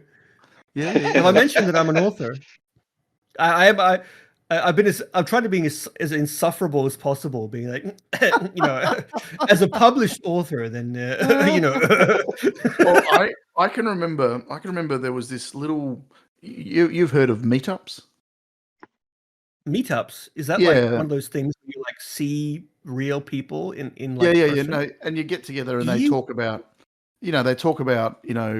doing making coffee or how to taste wine and all that sort of stuff. Well, there was one that was all about making your own book, right? Writing a book. And what they did was they would package together this thing where you would go somewhere on a weekend thing, and you would talk about your book, and then your book would be transcribed, and then they would publish it. And the last thing they said to you was, you go out and you buy 1,000 copies of it, and that way you can say it's on the bestsellers list. 'Cause there's Mhm. 1,000 I would if I copies. could afford it. Right? And then it's I like, bought- so I'm sitting there going, so basically you're just lying through your teeth about your book. Yeah. But that's all right, It's a pay to win system, my man. Yes. You're Everything your in own real life is success. pay to win. Yeah. I bought 20 copies of Yep. my book, and that is because I had about 20 people in my friends and family who wanted a signed hardcover. So Wow. I did that for them. Well, that's nice of you. And that, unfortunately, when you buy author copies, it doesn't actually affect your sales. Those are not Damn. counted. But I buy them at cost. Yep. You can Yeah, buy you- you can buy three also- more. You can buy Yeah, by the three way, more you- and then send 2 to Australia and 1 to the Philippines with the signature. You know how much Yeah. it cost me to send one book to Australia? $2. How much? 45 euros. 45 euros. Like 100 Australian dollars. Yeah, that's a lot of money. Oh, no. Wow. I couldn't What about believe two it. books? And I've got a lot of family and friends in Australia, and I was like, Oh. Jesus. Like, I spent way more on postage alone than I've ever made from this book. Yeah. But I worth it. I hope they appreciate it. But yeah, it's like, actually, speaking of the book and like Australia, basically anybody will tell you that don't publish a book in Australia. It's not worth it because like the Australian book market is essentially a mafia controlled by a couple of like really powerful publishing houses, and like the costs and everything are like really bad. So when I sell a book in Australia, like a physical book, for like 25, 26 Australian dollars, whatever it is, I make like $1 Australian off that sale. And That's then like I have 12 to like, €12 cents. yeah, basically not just then, So like half it for the euro cents, then yeah. I have to pay for like the fact that I've earned money overseas, so it needs to be converted. Like I have to pay like a currency conversion fee, and then I have to pay tax. So I basically make like nothing off of a book. You're welcome, Australia. Wow. I did it Yeah. anyway for the home Yeah. country. Yeah. Like I said, I didn't go into this expecting to get rich. It would be nice though. So please, everyone buy the book. Yep. No. I've got a But actually, question. I'd rather just someone read it. Yeah, go. Are you able to sign my audiobook? That would be an interesting challenge. No, I've but- worked out how to do it. Yeah. Right now, Rhys is going to say something like, "To Pete, all the best reading my book. All my Oh, love, perfect. Rhys." Yeah, so Ava is now my official ghostwriter, and what he said is my signature. There you go. Awesome. You're like my auto pen or whatever that thing is. Hector, I'm not vying for the second book. It's all yours. I do have some ideas for the second book. I've already written the prologue, Awesome. Ooh. but it's going to take me a lot longer Same. now because I actually have a job, so like I have to find time. Yep. Is it going to be the Like same sort of previously, storyline, or is it going to be different? Yeah. I think I'd continue the story. Yeah. Nice. I can picture a trilogy in my head of where I could go with this at least. So A lot of people have actually been asking me for prequels. A lot of people like the main character, and I kept a lot of his history like vague on purpose. He's the kind of person who doesn't like to talk about themselves. So whenever his past comes up, it's uncomfortable for him. He's not a self-insert or anything. In fact, I don't like him very much at all. But it's like my book is full of assholes. I really want to make everyone lovably hateable. This is not a world where anyone is nice. But anyway, a lot of people are really interested in his past. So a lot of people have asked me for like maybe a novella of his past, and I'm like, yeah, maybe a prequel would be fun. Okay. Well, let me finish this first book first. Yeah. I want the full invite you back. review. Obviously, back you're going to put here on 5 the stars on Amazon or wherever you bought it from. 5 stars there, and then you can tell me the real opinion in private. We'll do. I'm actually on Google Play because I've downloaded the audiobook. Yeah, that's good. Yeah. I get a bigger share from Daddy Google, so that's really good. Oh, in that case, buy the book on Google Play. It sounds so much nicer. Yeah. Yes, the sound quality, amazing. So much nicer. And Google Play is easier to use than any other app in the world. Absolutely. Yes. But it's basically everywhere. At least it will be. Like even on like Spotify. Yeah. Yeah, I found it difficult to get on Spotify, so that's why I went through the Google route. Yeah, they have this weird system where you have like you can listen for a certain amount of minutes or hours, and then they'll bill you for it. It's strange. Yeah. I don't. It's only for audiobooks. I don't fully understand how it works myself. Hyped is in the background, and he's like, "Today's podcast is sponsored by Google Play." Blink twice if you are in danger. Actually, Daddy Google has been paying my salary for like 10 years. So Nice. Daddy Google and Mommy Apple are like the primary caregivers for those of us who work in mobile. Yeah, fair enough. Fair enough. The whole Spotify thing, like I could buy like book minutes for 10 hours as a package, but your book is 12 hours. So I would have had to buy another package just to get the last little bit. Yeah. So That's how they get you. I'm not doing it. Like No. we can go back to like Xbox, how like back in the day, like you had to buy Xbox Live games with like points, and like the points you could buy never lined up with the games, so you either had to buy a little bit more or you had like a little bit left over. It's an old school marketing tactic. Yeah. Yeah. Definitely. So personal life has not had any changes. You said you're in Helsinki. Has that Yeah. been a move for you? Yeah, I moved here back when I still worked at Fingersoft, like a okay. year ago, or over, Yep. over a year ago. Yep. Okay. So I always wanted to come back. Yeah. I like Oulu is nice, but it's a small town, and I am not a small town boy. When you say small I town, prefer how small a town are we talking? Like, give us an Australian town equivalent of Ulu. maybe Wagga Wagga. Oh, okay. All right. It's like 250,000 Wow. Okay. population. Yeah. Like It's Albury Wodonga. yeah, Yeah. Wollongong maybe. I don't Wollongong. know. Yeah. I only that it's yeah, it's a small town. It's not bad, but it's not for me. I mean, even Helsinki is a village by real city standards. There's more people who live in Sydney than live in Finland in total. Wow. But yeah. but Okay. but All yeah, right. Helsinki is still surprisingly cosmopolitan for its size and location. I like it here a lot. Yep.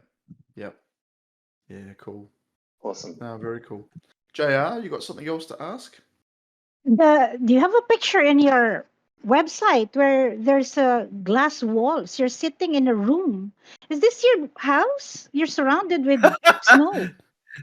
No, that's not my house. That's a hotel that I stayed in. So So excuse me for a cold. second.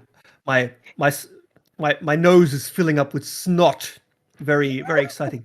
Um, yeah, no, that's a hotel I stayed at like a few years ago.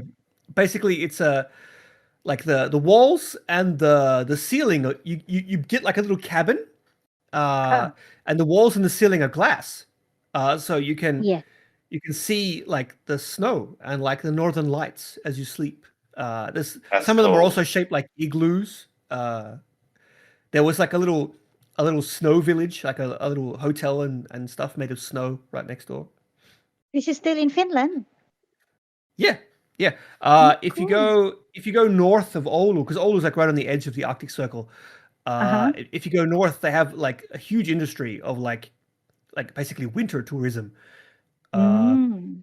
like if you go up to Rovaniemi, there's like Santa's village, and then yeah, they have all these ski slopes and all these places where you can like get pulled by dogs or go like on a reindeer sleigh or ski doing all these kinds of snowmobiling, all these kinds of Mm. like winter activities basically. Yeah. Mhm. And yeah, stay in a hotel made of snow and ice basically because it's cold enough that they build like whole villages out of snow and ice. It's really cool. Wow. That is cool. Yeah, Well, yeah. we're not And that's where I was staying. we're not allowed to talk about the snowmobile. We're going to talk about the snowmobile. Uh-oh. Sorry, no, Is this some deep lore I'm unfamiliar with? no. There's a snowmobile in Hill Climb Racing 2, We've And been you're talking about it all day. It's all and we good. can't be talking about. No, I'm just joking. I'm just Yeah, joking. this is now a book podcast Yeah, it's a book podcast only about a book. sponsored by Google Google Play, and apparently yes. Brawl Stars. And Brawl Stars. Play Brawl Stars. and your other picture. You are in a castle. Is this a tower in a sort of castle? Where is this place? That is in Portugal. It's not Oh. a castle. It's like it's a garden. These kinds of things Oh are like yeah. everywhere in Southern Europe. Southern Europe is cheating. Mm. And like they just have like all kinds of crazy architecture like everywhere. But this is it's a famous garden, and there is it's like a palace, and like the palace gardens are full of all these weird sculptures and stuff. It's near Sintra. I don't know if it's in Sintra, just outside of Lisbon, the capital. And it's like Sintra is famous. You've definitely seen the castle in Sintra. It's like this sort of Disney castle with many colors. Like it's such a beautiful castle to have up on top of the mountain. Like every section of the castle is painted in like bright pastel colors. It's nearby there. Yeah. Mhm. Very cool. Very cool. Nice. Very cool. Yeah, I've been very privileged in my life to have been able to. Man, this snot is definitely making me check my privilege. I have been very privileged in life to have been able to travel to many different amazing places. Oh, very cool. Very cool. All It's right. amazing Well, to hear your stories. so did we ever ask you the cheese question? What's your favorite cheese? I think we Maybe you did. did. Yeah, and I think I might have answered the same with the cheddar. Cheddar. Okay. All right. It's And simple, but I love a good aged cheddar. and you do know that in protest of you being asked to leave Fingersoft, I am using the Cheese Raider skin on my. It's a good skin. I love it. I love it. It's the delicious cheese skin. I've claimed it as the delicious cheese skin, and when I saw it, I'm like, yep, this is to honor Rhys. Well, Yep. to be perfectly honest with you, it was planned a lot longer than much further ahead than than the layoffs. So it wasn't Wasn't It wasn't. sudden. what? It wasn't sudden. It was planned. Did you say? No, well, no, I mean, as in like, it wasn't actually any kind of tribute to me. It was planned a long time before I No, left the I've company. I've said I'm using it as a tribute to you. Yeah, well, in that case, go right ahead because Yeah, we yeah, can retroactively claim it. Sadly, it wasn't the bus though. No, well, it could have been. Actually, speaking of the bus, we're going to do this again. We need to get Go Santa's ducking bus in the game. The The ducking ducking bus. bus. The ducking bus. You need to go back to the Go Santa episode. There is a little clip of the ducking bus. He does this amazing sketch of the ducking bus, and it reminds me of Donald Duck as a bus. Right? It is epic. It is epic. It needs to happen. So I'm going to keep campaigning. You've got to talk to Salah and David about that one. I'm going to keep campaigning until it happens. So Good. that's the last thing I do. Leverage your pit crew status. Get them to do it. Well, Go Santa is pit crew as well. So we can Exactly. attack That's it. what I mean. Like, We can attack it from many different angles. present a united front. Yes, Go Santa. We've got your back. DM Vere, get him on board. Yep. Indeed. If you're listening, All right. Vere, hi. By the way. I'm kind of running out of things to ask, and I By don't the way, want to ask. Vere was the first person to buy my book on Google Play. Oh, you see? I was. See? No. Vere was. Vere Shak. You were one of the first people to buy. You were the first person to buy it in audiobook form, but when it actually came out, he bought it on Google Play, and that was only because Apple wouldn't let him buy it in Ukraine, which was, I thought, quite rude. So he went to Google instead. So yeah, shout out to the early adopters of my book. This is a book. This is a book podcast after all. Yes, it is. Exactly. But right. seriously, thank you for your support, Vede. You're an absolute king. Yeah. And I hope you liked the book. He complained it had a lot of difficult words, and yeah, my bad. Yeah. Spoiler alert. I do tend to be a little bit. Descriptive. I would use the word verbose, but basically, I'm under constant threat of what we in the writing community call. Sorry, I can't even do it.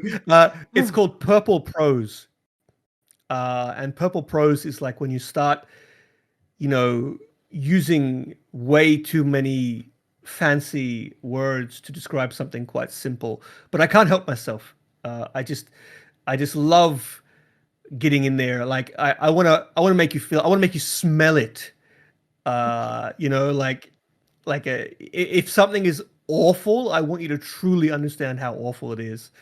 You did that in the prologue. You did that in the prologue. Trust me, you did that in the prologue. That's not the worst of it. There's one particular segment towards the end of the book that a lot of people who have read it are like, this was one of the most uncomfortable things I've ever had to read.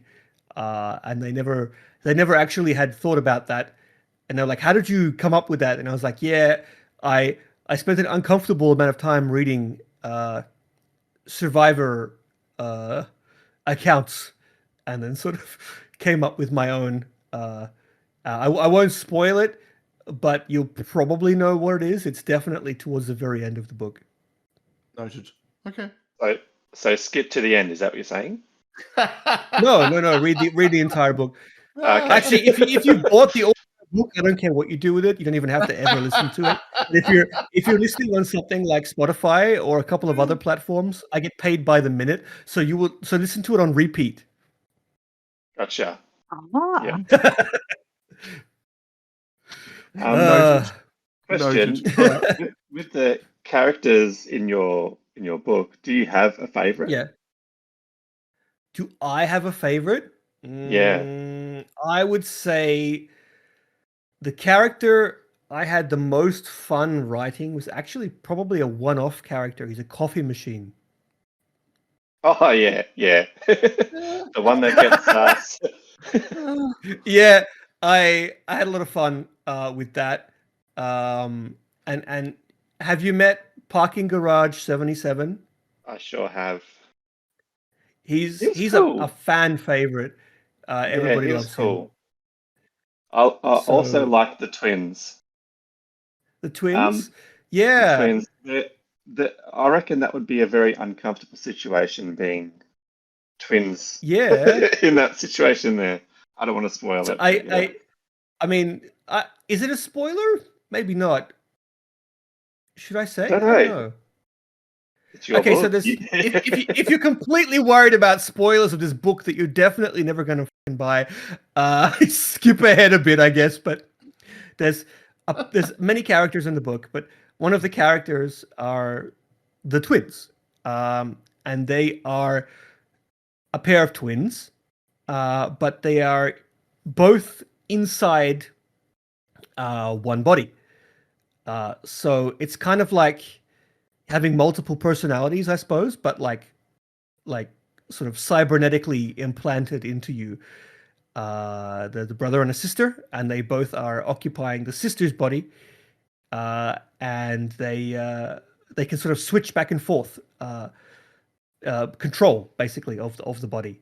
So they have very different personalities, and so it's such a fun character to write. To basically two people in one, and yeah, that was one of them. Also, their name comes from Nordic Sigmund, mythology. isn't it?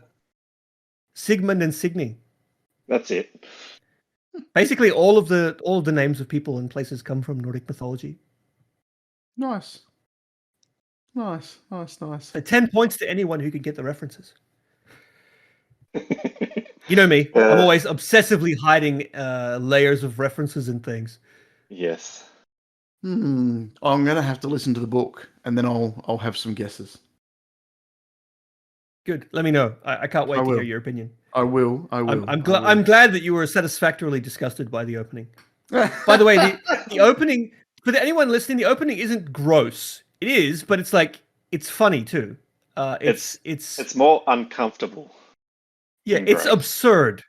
Yeah. It's like it's a situation that shouldn't happen, and it's described in the most sort of out of pocket way that I could imagine describing such a situation.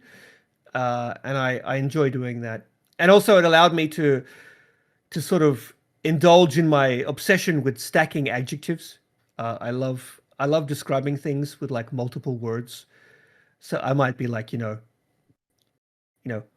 hot, burning, steaming, like stacking those kinds of descriptive words rather than writing a whole sentence. I enjoy doing that. I got the picture of that because it definitely got that picture. But yeah, what I want the most from the book is for you to actually laugh. Okay, I will take note. It is first and foremost comedy. Okay, And I always prioritize the jokes over just about anything else. I'll be sure to laugh next time I'm listening. Good. I mean, I'll take even a smile. Yeah. Who's the funniest character in your opinion, Pete? Probably House. House is pretty good. Yeah, I think House is probably the funniest because very witty character. I like him. And no, I don't have any self-inserts in the book. But I did take a few people's names from people and places I know and enjoy killing them. Oh, Actually, one of the books I signed with "Sorry I killed you" for a friend. that's funny. Oh, jeez. Yeah. Jeez. Not sorry, though. Oh, wow. Oh, well, at least they know you care enough to put them in the book. Even if they did die. Yeah. Yeah.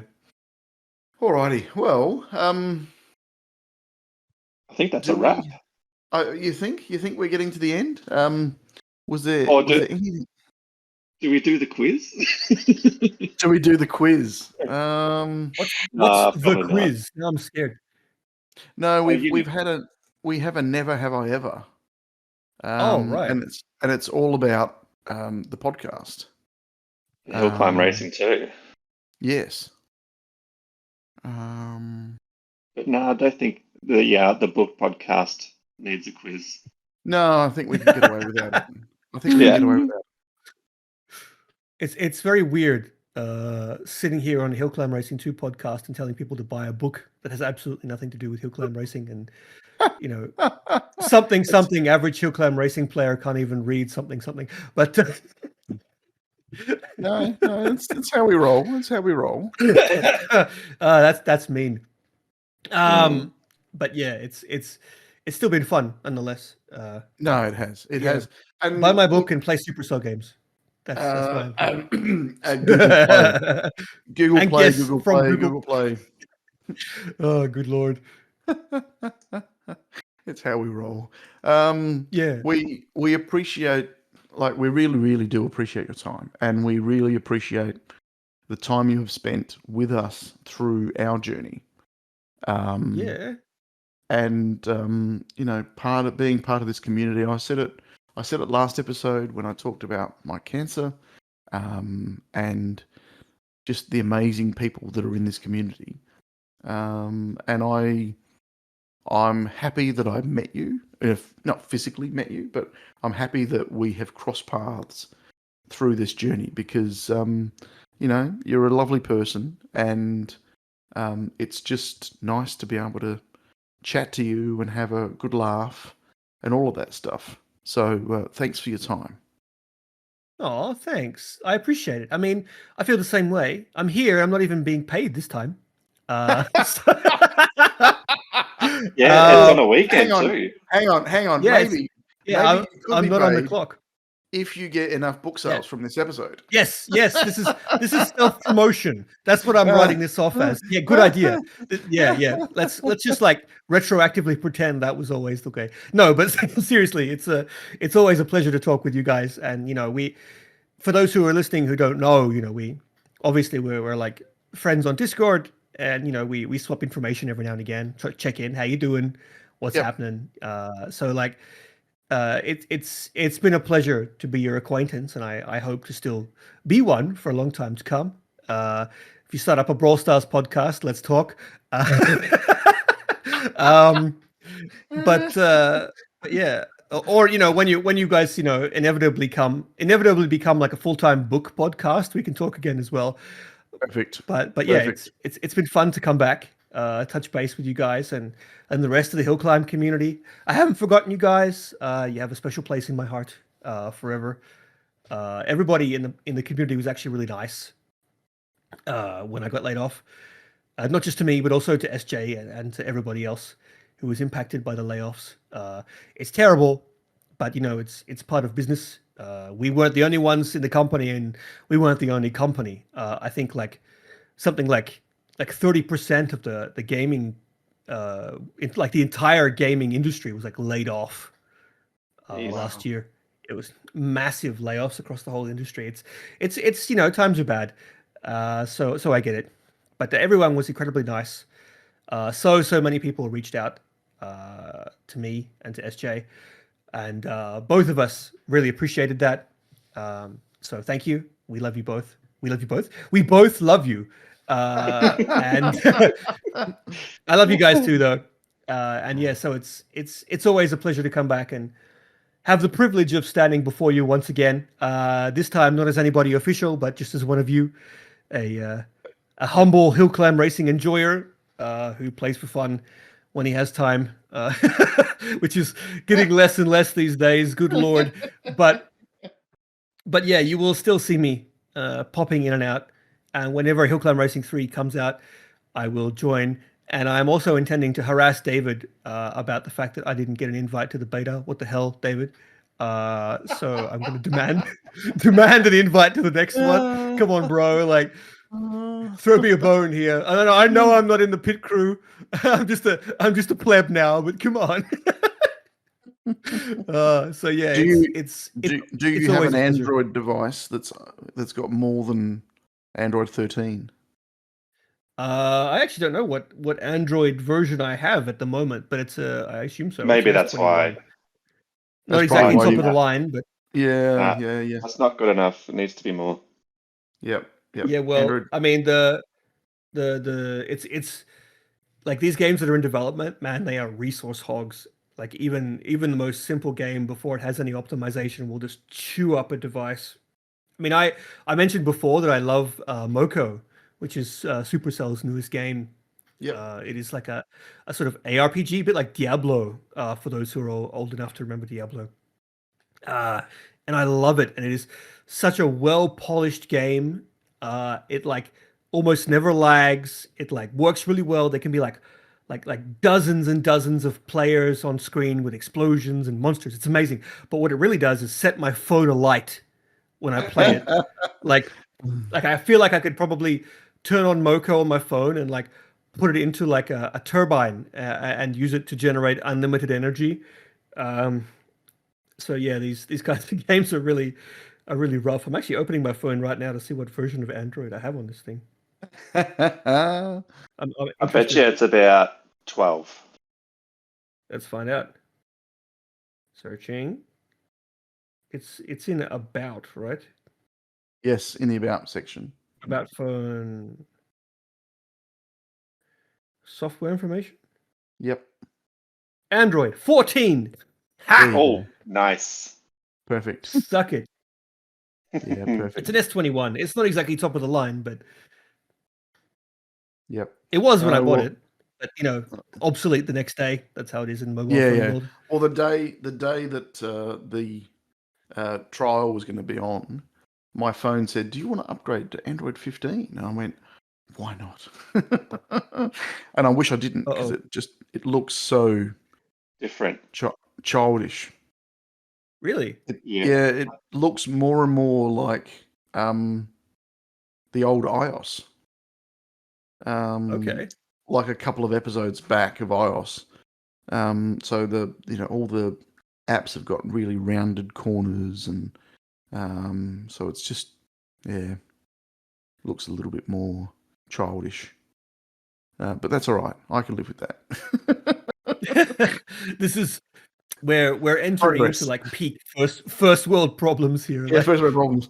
And my old Galaxy Fold 2 won't upgrade past 13. It's just it's been announced they weren't going to go to 14, but they're not. So I'm like, Rip. well, I can't. Yeah, it's now supposedly obsolete. 3-year-old phone, obsolete. So anyway, JR, did you want to say something before we all head off? Yeah, you've been quiet ever since we brought up Hector. She's been researching. Yeah, I can see that. Are you talking about me? I dropped out for a few seconds. Sure. I was actually researching about Hector's it. other books, audio. I knew Other books. Good. Give Hector your money as well. He deserves it. Yes. He did such a good job. Yeah, right. I you know, Pete loves House. A lot of people love House, and I think his voice of House is really good. Well, He sounds I like this can't. sort of I now can't arrogant, wait to sort of British butler almost, but without a British accent. It's good. Oh, I jeez. described the voice in the book as like teetering perfectly on the edge of endearing and enraging, and I feel like he captured that really, really well. Well, what do you think, Pete? Yeah, I think you nailed it. It's good. It's like it's definitely an AI voice. I think. Yeah, my favorite voice of his though is Surma. He did that so well. Every time he speaks a Surma, I'm like, yes. Well, that's a good voice, but the pronunciation, I don't know how it was written, but in my mind it's Sorma, Sorma. Is that right? No, it's Surma. How do you spell that? Surma. Surma. He Sorma. pronounces it correctly. He sounds near native when he says it. Yeah, Sorma. Well, Yeah, I it's can't do it. even if you can't roll the R, it's Surma. Sorma. Surma. Yeah. But So yeah, here's another good character. how does a voice actor do an audiobook? Does he read the script or the actual book? Or He He just just reads reads the the book. book. That's it. He really? So just he puts asked different me, voices yeah, in? yeah. Basically, he reads through the book once, so he Yeah. knows Okay. what to expect. Then Mm-hmm. he sits down and he just reads. He asked me for character sheets that like describe each character, Ah, yeah. what their voice should sound like, Yeah. how old they are, what gender they are, Mm-hmm. Yeah. if they have an accent. And he also says, if you could pick any Hollywood actor to play them in an adaptation, who Mm. would you pick? And I guess that helps him a little bit, sort of Oh, that's hilarious. frame it. And yeah, so I sent him those, and I didn't have to ask for a retake on any of them. He's like, "Are these all okay?" And I'm like, "Yes." I loved it. Like his mirror speaks at one point, just a throwaway character, and he does this really out of pocket David Lynch impersonation, and I was like, amazing. Like, I don't know why you did that, but I'm glad you did. And so yeah, he did a really good job, and he just sits there and yeah, just reads the book. He read like as a demo. Typically, like when you approach a voice actor, they will do a demo Yeah. read for you, like kind of like an audition, basically. Yeah. Yeah, Yeah. yeah. Yeah. So I had him Mm. read the second chapter, or like the first chapter of the book that's not the prologue, because the prologue is only 3 pages. So it's the opening scene. Pete, for you, it's when he's in his apartment, and you meet House and Yeah. Ashton, the main character, for the first time.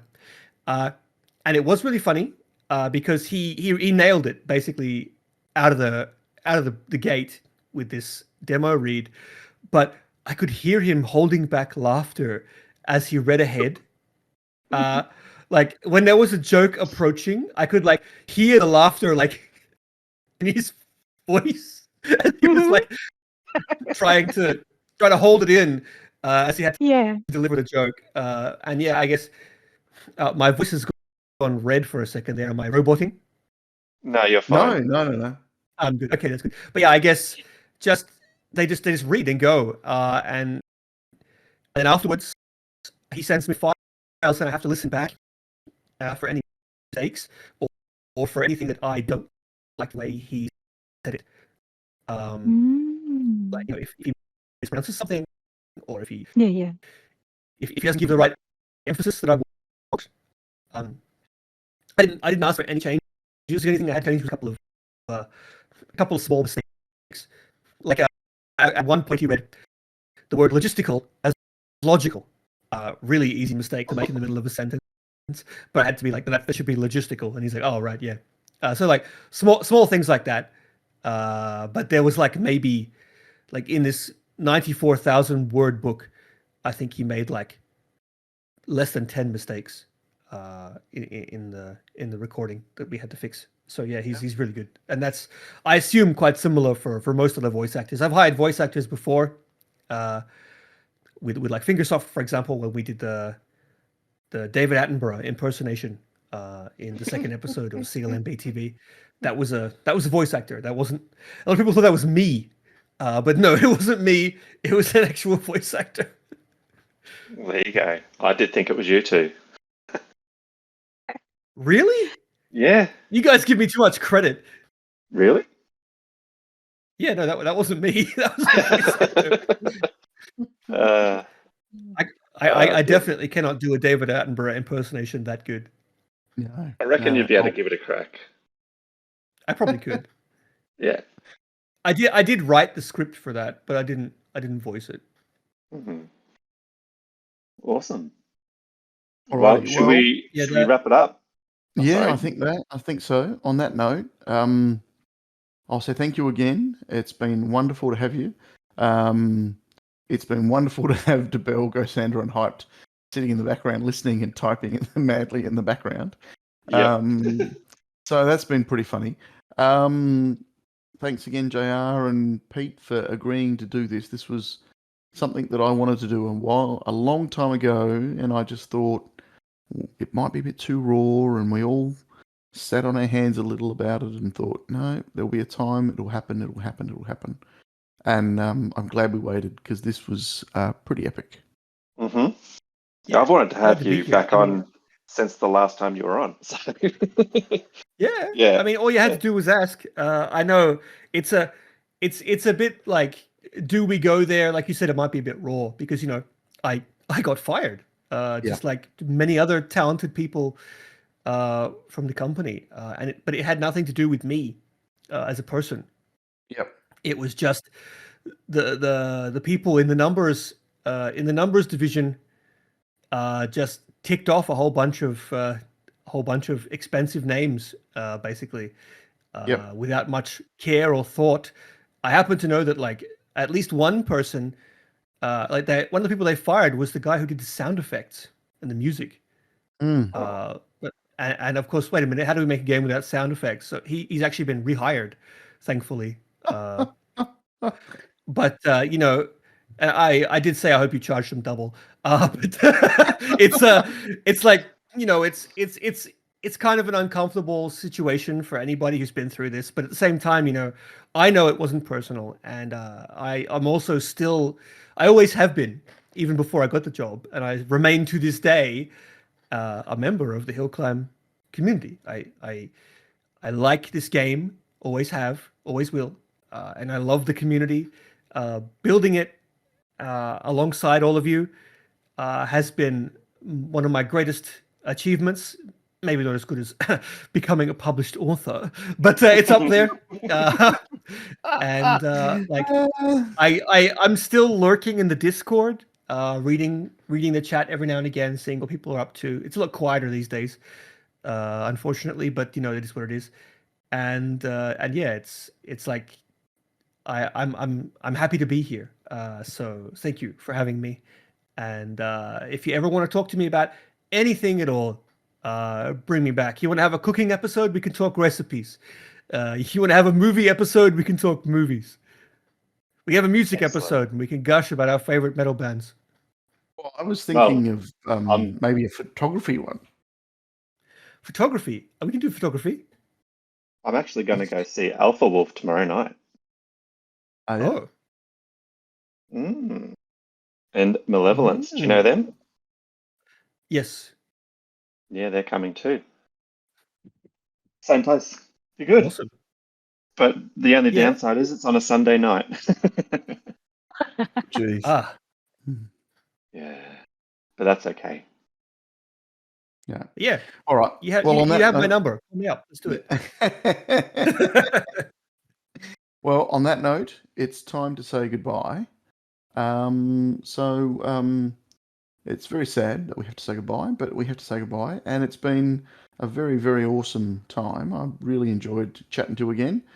And I'm really looking forward to listening to your book. So, hell yeah. Hell yeah.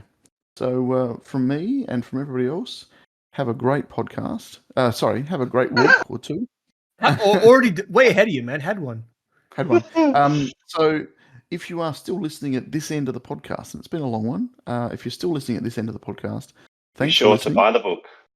Buy the book. Yes. Buy the book. Give me Thank all of you. your money. Thank you, Google Play. Don't 5 forget stars to on like. Apple. 5 stars 5 on Google Play. Thank you. Like, subscribe. Wait, wrong format. Like, subscribe to their our videos. YouTube. Yep. And thanks for any comments. Please leave us some comments and chat. And we will be back Sorry. very soon with we'll be back very soon with another regular hosting of our podcast. Thanks everybody. Have a lovely weekend and bye. Bye. Bye.